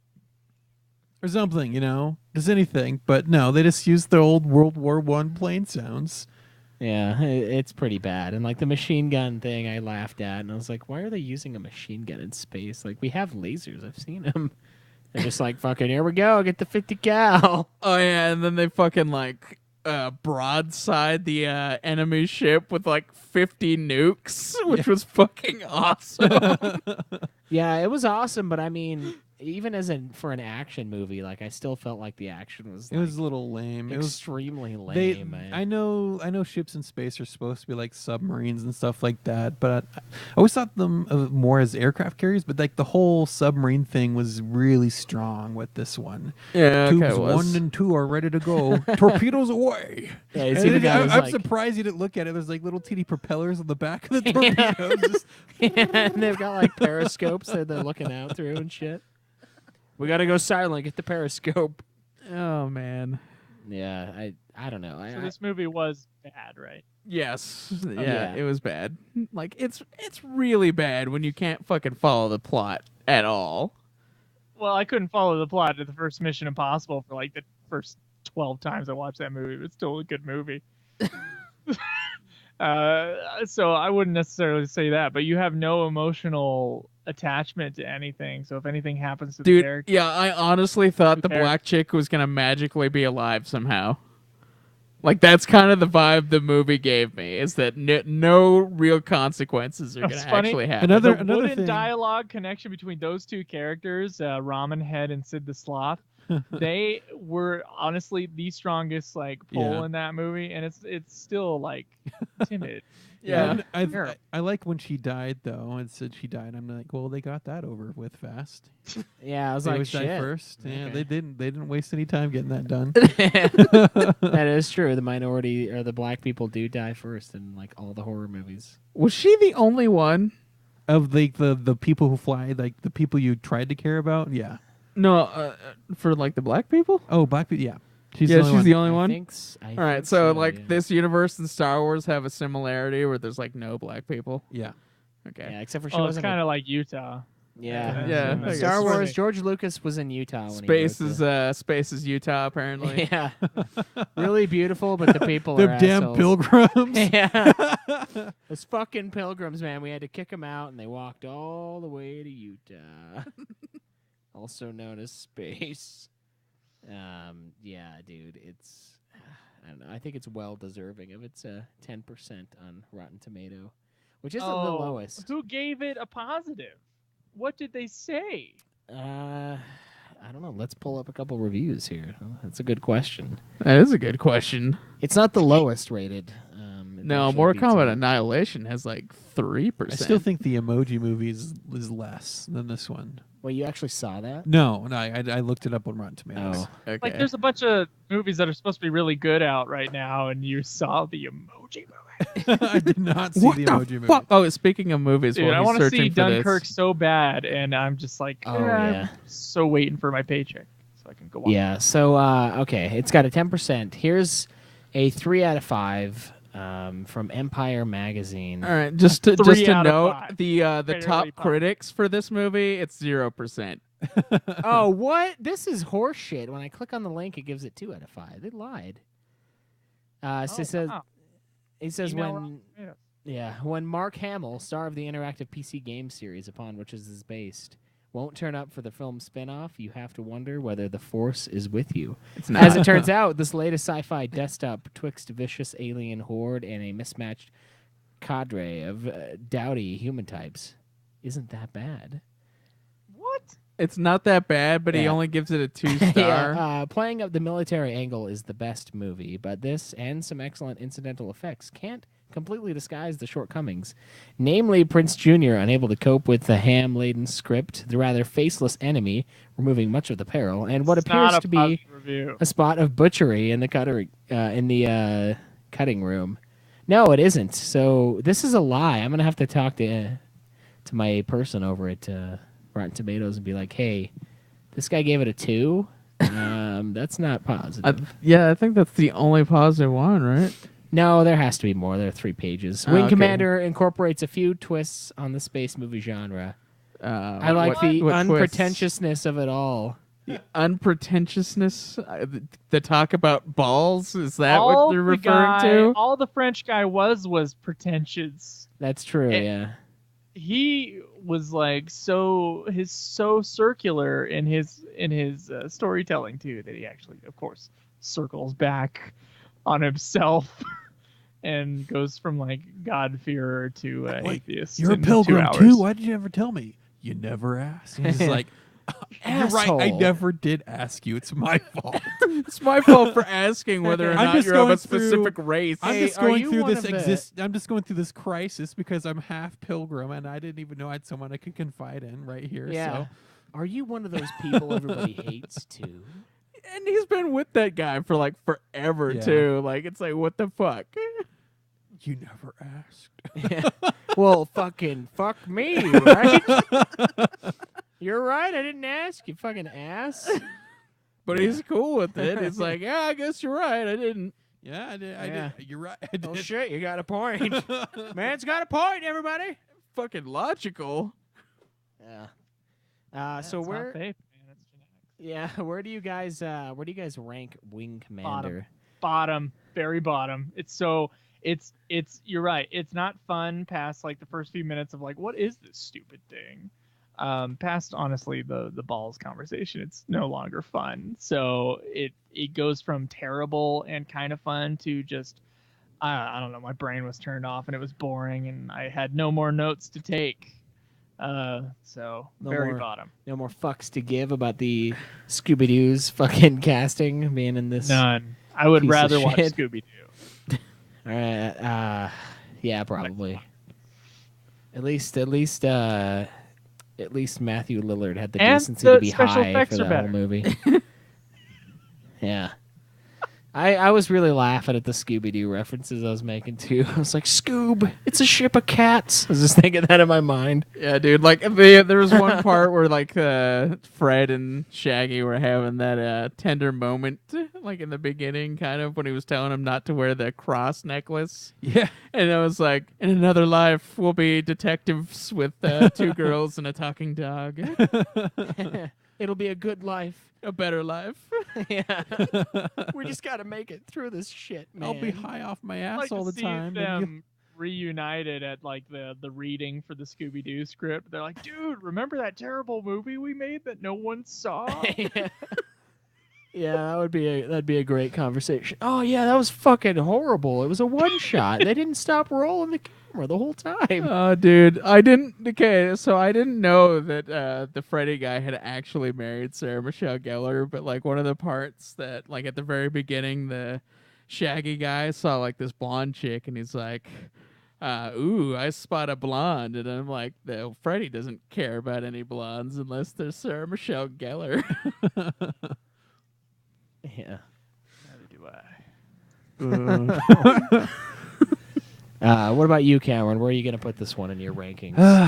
Well, some of the other video game movies there's parts that were really painful to me, but this movie didn't have anything that like it wasn't either end of the spectrum. It was just like I could have slept through the whole thing and then just read a little brief And you thing would've about the movie, and I would have remembered known just as much. Exactly. But still, I think this one has to rank to the bottom.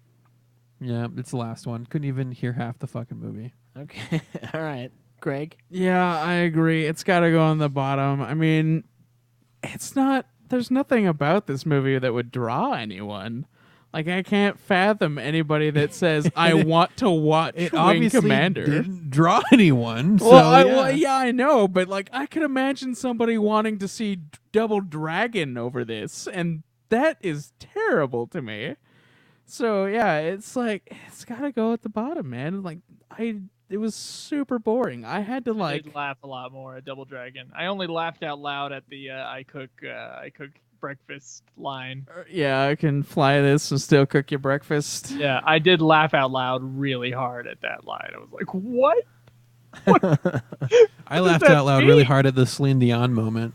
Yeah. Where they put their hands up on the glass. I did too, and I laughed pretty hard when the cats showed up the first time. I was like, The what seal fuck is people. that? Yeah, making fun of this movie is the only thing that made this movie bearable. All right. That's fair. I'm actually going to put it above Double Dragon. Double Dragon, I still think, is the ultimate piece of shit video game or a movie based on a video game. Not that Wing Commander isn't also a piece of shit, because it is. Don't get me wrong. But I just felt the only thing that I kept telling myself that allowed me to continue watching this awake and not just listening to it as I sleep was thinking, okay, at least it's not Double Dragon right now. At least I'm not watching Double Dragon. And that was enough to carry me through. You have laughed more, at least, at Double Dragon? I would have, but I also... I guess maybe it's the fact that I've already seen Double Dragon and I was in the process of watching Wing Commander that I could tell myself at least it wasn't that movie I had seen to completion. But I do think it is a little bit better than Double Dragon, at least through the eyes of time, because I honestly, not that I would ever watch either of these movies again in my life, and I congratulate the giveaway winner once we give this fucking thing out on their wonderful gift from us. But oh yeah, so this is so hard to get a hold of that we should probably say this. It is available on Amazon Prime for rental. It is, yeah, and it's not it's not as difficult as I thought to get. There are a bunch of used copies, but I don't like buying used, so I think they are pretty low on the link I was on anyway. So it is tough to get a hold of, but you can rent it to listen or to view what we are currently taking a heaping shit all over. It is bad. But honestly, I do think the other one is worse, although this one is definitely more boring, which I agree is a pretty egregious sin for a video game movie. Yeah, it got pretty boring. That's bad. But its lows, I don't feel like were quite the undersea canyon lows of Double Dragon on a personal level. So there you go. Second to worst fucking movie I've watched in a long time. You did watch Godzilla's Revenge, right? Yeah. Oh, that's true. Dude, I don't know. This movie's probably better than that one, actually. Yes, it is. It is better than that one. Drew is insane now. That one. You let the other guy talk him to a positive opinion about that movie. I'm like, what is wrong with you? Yeah, it's painful. Like I could even tell it was like pulling from another movie that I hadn't even seen. It's like this doesn't look like it belongs here. It's so terrible. Yeah. So there you go. This movie is better than Godzilla's Revenge. Yeah, I would say so. I think we can both agree on that. We're both on the same page. Yeah. So keep in mind, guys, the next movie we will be watching for this segment of the show will be Lara Croft, Tomb Raider. Woo! And then after that, we have the first Resident Evil movie. We will be returning to our good friend, Paul W.S. Anderson, who has brought us so many of these gems in the past. I cannot wait to re-watch what I thought was a good movie at one point in time. Okay, dude, I haven't watched Tomb Raider in a long fucking time. I haven't watched it. It's been years. So, and the reviews for it are not very good, but I remember watching it and liking it a lot. My review of her was very high.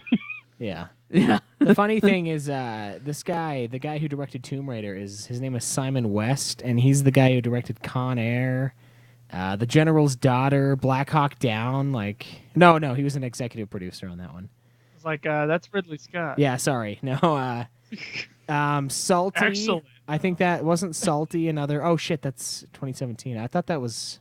Is it Salt, the other one with? Salt is Angelina Jolie as well. Okay, well, fuck, it's not her.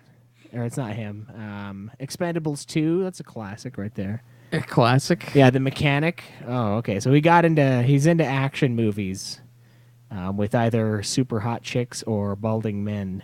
I can tell that with Con Air. Yeah, Con Air. Yeah, that movie's ridiculous. I still think it's awesome, but the rest of them get worse as time goes on. So we got that to look forward to. I can't wait to give out a copy of that gem. At least she has a nice rack in the movie, right? Oh, That's right. So now we have the wonderful task of giving away the copy the $9.99/$6.99 copy of Wing Commander. We do have a new review for this week, and this one I think gets my vote right off the bat. because Same. it's excellent. Really? Yes. Dude, it's pretty great. It's titled "The Best Red Lobster on the East Coast," a 5-star review by True Hoax on August 3rd. I've been coming to this Red Lobster for years, and it just keeps getting better. I don't know if it's new management or the updated menu, but I just love it now. Try the baked ziti and breadsticks. You won't be disappointed. Best review, 10 out of 10. Yeah, that one's fucking awesome. We also within this long range, we have Hilarious by Marth2112 back in June. If only the Super Hog counted the number of minutes I'd laugh at this podcast, because I've done a lot thanks to these guys. I love their banter back and forth, and I love how Caleb is the punching bag for them. Yeah. Probably because he could take a punch and Snorlax slam the crap out of you guys. It's true. I hope this show continues indefinitely and becomes such a big deal that E3 crawls to your doorsteps, begging you to come to their convention. We hope for that too. You guys are awesome. Also, another one within the time range, Poohman 242 whatever. I enjoy listening to this podcast. I enjoy this podcast. Can you guys watch Time Cop, the Van Damme movie? They made a game based on it. Also, play Chrono Trigger. My personal favorite is still going to be the best Red Lobster on the East Coast. It's perfectly random, and it just I laughed my ass suits off the us. first time Yes. I read it. It's perfect. A hearty laugh. I love the love for me though, Marth, but the Red Lobster. My vote's going with Marth, but I'm gonna lose this one anyway. So I do appreciate the humor of the Red Lobster thing, but to give away a DVD for a good iTunes review, Marth is obviously the best iTunes review for the show. All right, Not that's to fair. bum everybody out with that opinion. That's all right. That's all right. We go for Cameron. comedy on this show, Joe. Cameron? I don't know. I'm split halfway. Because that was a really good review, but the best Red Lobster made me laugh, and so I'm going to have to go with that one. Guys, the secret is to make the other 3 people laugh. That's right. I mean, it's like how you talk a cop out of a ticket. You got to make them laugh. Exactly. Yeah, don't talk about Godsmack. They don't care. Godsmack concert, come on! Yeah. Fucking Is great this- band. Get back, you know? 1,000 horsepower? Maybe talk about how great the Sound of Silence by Disturbed is. Yeah, I don't know if I is could. that question a UFF question or a? It's a nude question. Oh, it's a. Should we okay. just Are we answer saving it? that one? We Because could. we don't talk about that song enough. All right, hold on. Yeah, bring it up, dude. I want to get this over with. There are some things in that question that really bother me. Oh, man. Not including the fact that it was deemed So necessary to ask. So Red Lob's True Hoax won the DVD then. Yes. Yeah. Okay, so here's the question. If Disturbed Sound of Silence is so bad, why does it have 256 plus million views? Rebecca Black's Friday has like 100 million views, so it's like twice as good as Rebecca Black's Friday. I could live with that. It says ended close to 2 million likes on YouTube. All the comments are positive, calling it amazing, and some call it the best song of one of the best songs of all time. And only idiot techno hip hop kids dislike it. Seems like most people love the song, and you guys are the ones with the wrong opinion. Lol. It has surpassed the original version, which only has like 140 million views. So what gives, guys? Are you haters to one of the best metal songs of the decade? Guys, what the fuck? What the fuck? I think he tried to say as much as he could to piss us off. All right. I think that was his to goal. rip this apart first? I'm gonna try to give a balanced opinion, so I'll let you rip it apart, and then I'll give a balanced response. Try it. Okay. So first of all, I'm gonna pull Actually, up YouTube can the other right guys have now. an opinion? Because they've never talked about this. I'm gonna pull up YouTube right now. I'm gonna type in Nikki Minaj. Okay. Okay, the first Nicki Minaj movie. Oh, okay. Or video, whatever you want to call this shit. Anaconda. 697,202,303 views. Terrible. Your argument is broken immediately. That song is fucking horrible. She is a disgusting human being who is complete shit. Her voice is annoying. Her face is annoying. Her music is awful. And she has one song with almost 700 million views. So fuck your first point. It's real great, though, visually. I do enjoy some of that music video. Fuck that, dude. No, I hate it. I fucking hate it. 256 plus million views. No one gives a shit how many views it has. What I That's really just don't one person watching it a lot. is how he compares it to the views of the original Yeah, song. okay, let's talk about the original how song. many people really know about Simon and Garfunkel When did right now? when did the original song come out? In the 70s. 60s, right? 60s, late 60s, yeah. Late 60s. You know how many of those fuckers are on YouTube? Not many, because they have a fucking record of the album, or they have a CD because they're fucking old. Of course it has less YouTube views. Are you high? This is our parents' music here. They weren't on YouTube. This Disturbed song has been on YouTube since its fucking ungodly birth. Of course it has more. God, how is that even a fucking point? How is that even something you could bring up? Of course it has more. It was released 2 years ago. This one was released 50 plus years ago. Jesus. Okay, and the only idiot techno hip hop kids dislike it. I dislike it, and I gave it a shit comment saying this is the worst thing I've heard from Disturbed. So in a not long all the time. comments are positive. No, they're not. Only the big ones. And I don't like techno hip hop either. That shit's not as bad, but it's fucking up there. And okay, seems like most people love the song, and you guys are the ones with a wrong opinion. There is no such thing as a wrong opinion. Well, if it's the opposite of mine, then yes, there is. So I was reading a little bit on Wikipedia about the album where the original Sounds in Silence came in. It was originally unsuccessful because of what was going on in Britain at the time, but then later, Graduate. the album peaked to be the number 30 on the Billboard album chart in 1966. And I'll say one thing.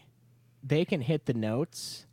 This fucker can't Simon hit and the notes. Garfunkel do a well. lot of people Okay. will disagree with you on that, including people in our forum. And here's the deal, Schweiss. Sometimes it takes somewhat of a trained ear to be able to tell when notes are being corrected, pitch corrected.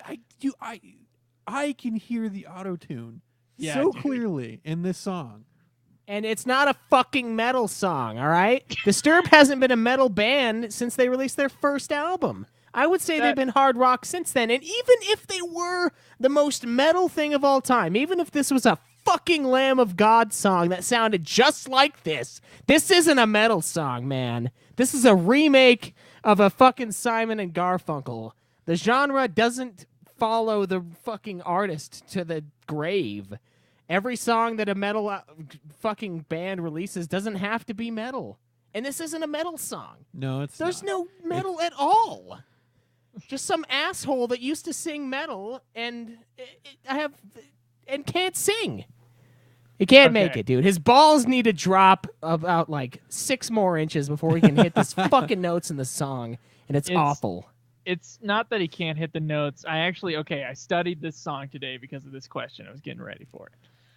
So I listened to the song like 6 times, 6 different videos. So I looked up live videos of him doing it. He actually does, especially on the TV ones, not the ones where he's at the concert. We've seen him at Disturbed. Oh yeah, concerts. I heard We him both and I went to was one. disappointed. We've heard his voice live, and it's not perfect. It's not terrible, but it's not local band bad, but it's definitely not Eddie Vedder good live.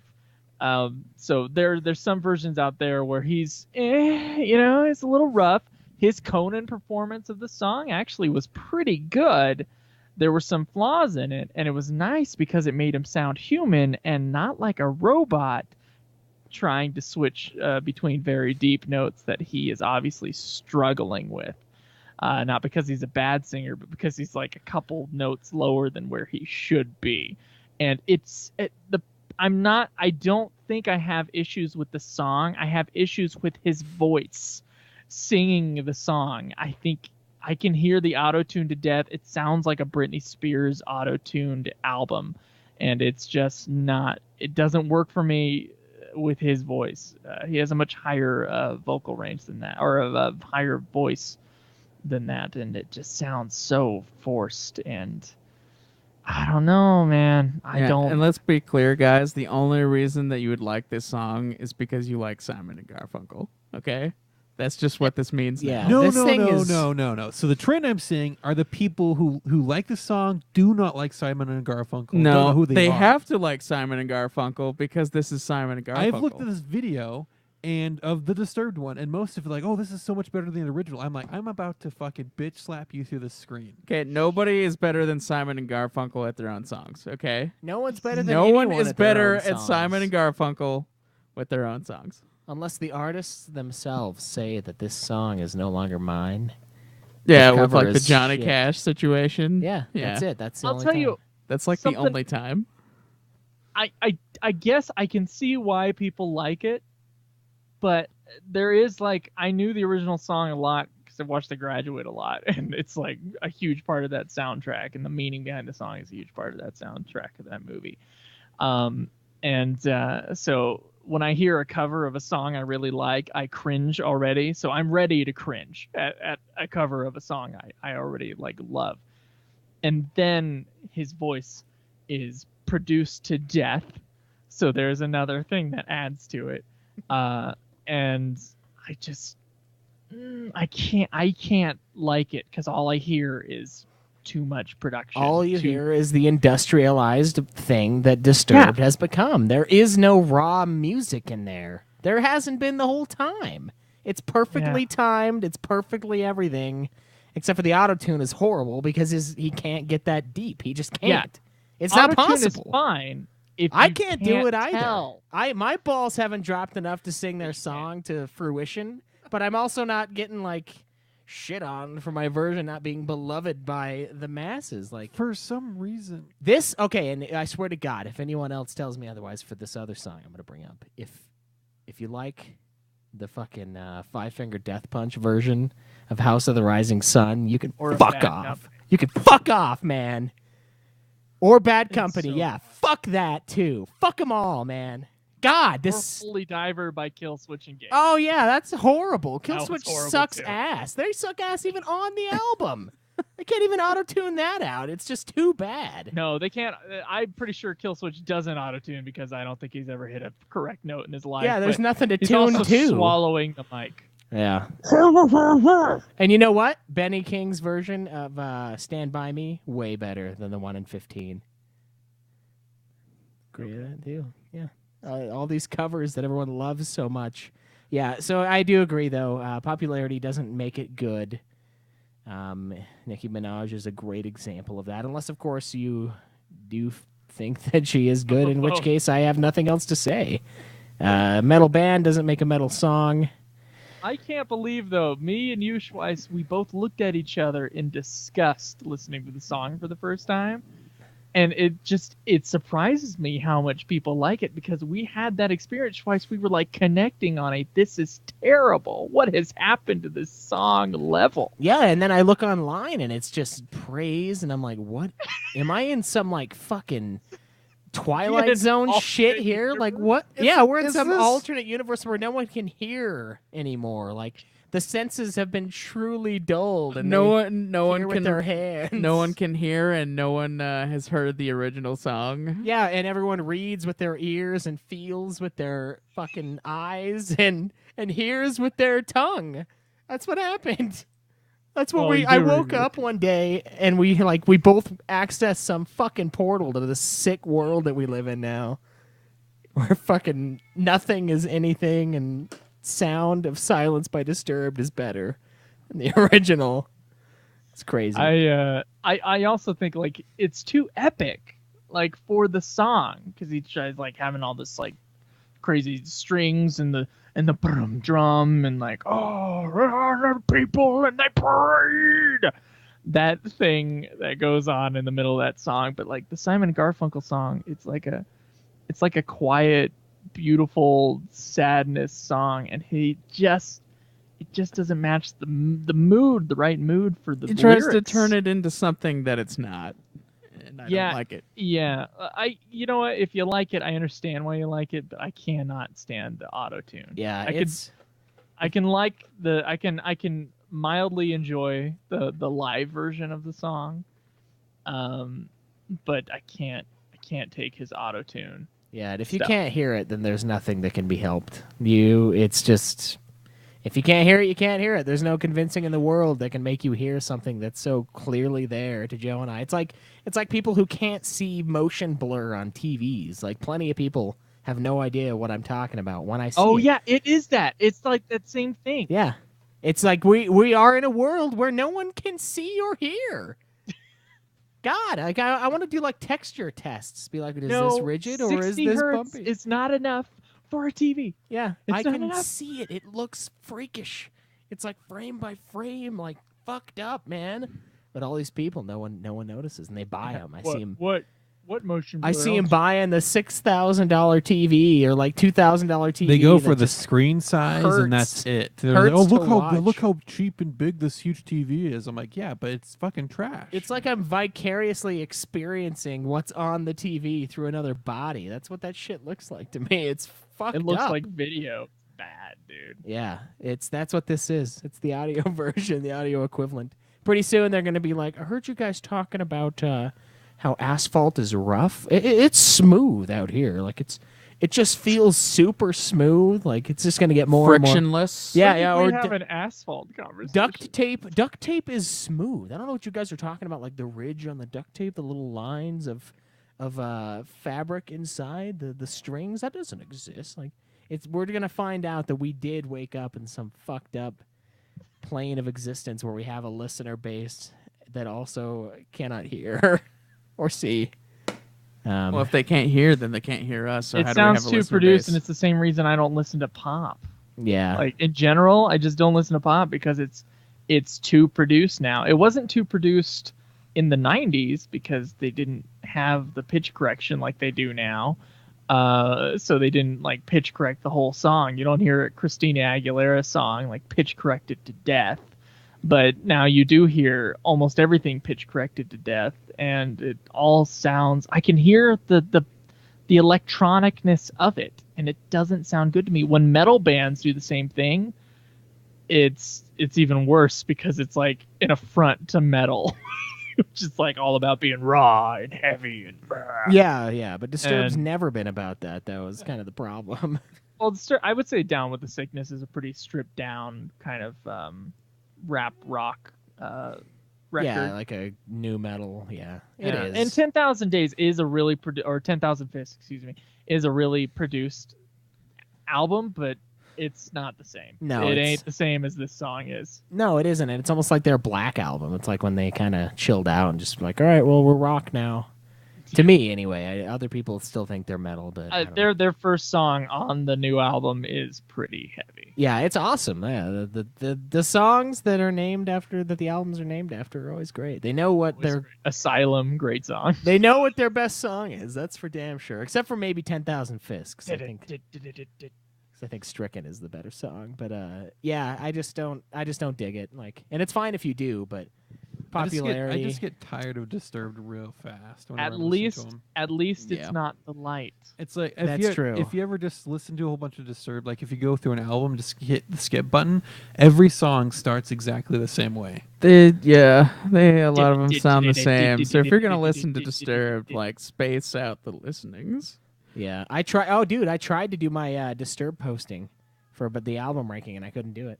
I got through Believe, which was actually much better than I anticipated, and I just stopped there. I was like, I can't do this, dude. Because I was thinking about like Asylum and about Indestructible and Immortalized, and I was like, It's what you should have. yeah. Cameron, have you heard the song "The Light"? Yes, I have heard the song "The Light." because it is the way one time worse I was able to than listen to the it. Yeah. Simon and Garfunkel. Yeah, stuff. dude. I was disgusted by this one, but when that thing came on, I was like, this is worse. At first, I was like, this is the worst song I've ever heard them do. I was like, wait a minute. Okay, no, it isn't. They switched that real quick. They outdid themselves. They did, yeah. I was. And can we preface though? I mean, you saying you were tired of it, but I listened to 10,000 Fists like nonstop. Oh, dude, I thought it was the greatest album of all time when I was in high school. Don't I'm get me not wrong. anti-Disturbed. Yeah, no, that album and their first album are like 5-star albums to this day. Like I still think they're perfect. Yeah. But not immortalized and not the fucking Sound of Silence. Anyway. All right. I guess we're done for today. Is that right? No, we have a giveaway. We have to give away a video. Oh, we game. didn't. Okay. Guys, we have some great copies of Horizon Zero Dawn if anybody wants them. They're looking for a loving home. We also have another Uber list of video games on the website that you guys have access to. Tweet me, and I'll eventually send out the game to whoever we're about to pull out of this here bucket. Still got a few things I need to send off. Joe, did you ever post that question from us to use that you had last week? No, but some people contacted me on Twitter, and they seem pretty positive about it. What was it again? If people would be the dumbest question from us to you ever asked by a person who's half asleep. Joe begged for money. Oh, well, I was like, hey, would you guys kickstart? Would you be interested in kickstarting a metal album based on Final Fantasy? Oh yeah, so I've been that's thinking about it for both Final Fantasy and for Godzilla. Like it'd be fun to. Oh, you said and other games. It wasn't for me, You were to specifically. kickstart you. Just the no, joke that was the Kickstarter. joke. Yeah, Okay. that was for the me one. to bring the band back together and get like go over to Art City Sound and like do some real drum tracks after I've recorded my parts, and I thought it would be like something that some of our audience members would be into. So All right, I think it's my turn to draw from the bucket.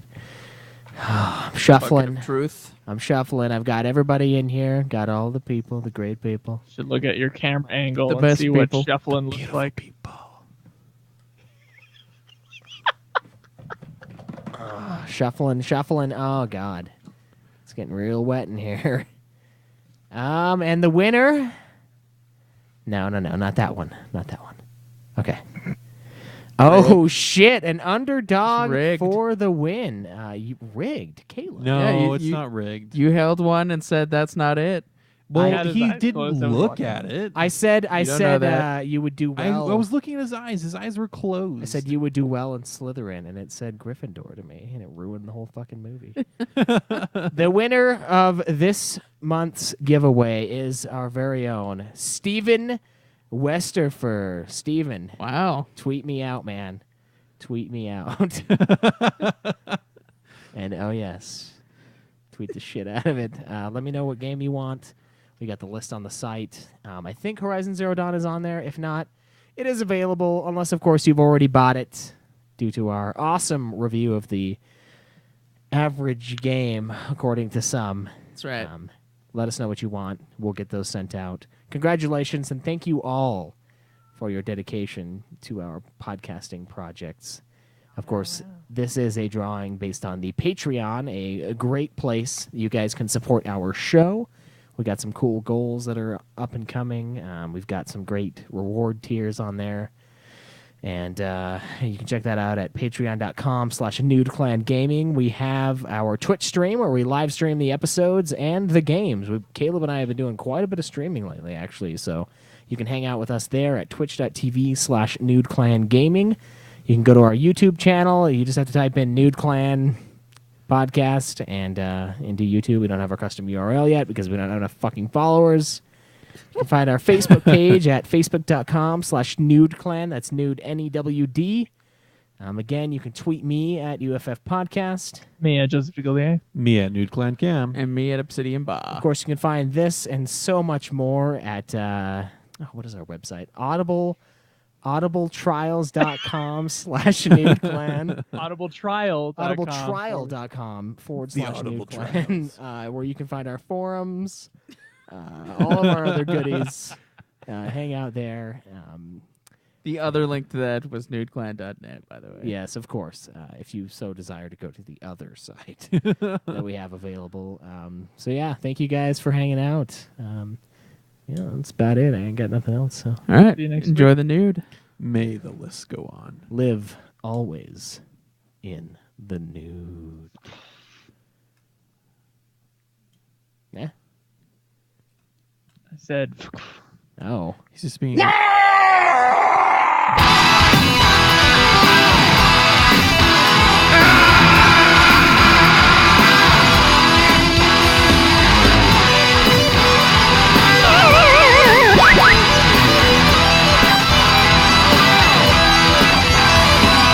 Game over, man. Game over. What are we gonna do now?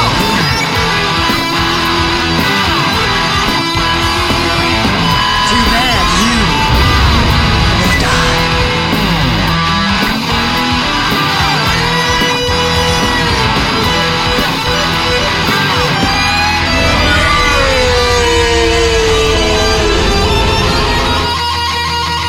Winning is not to blame.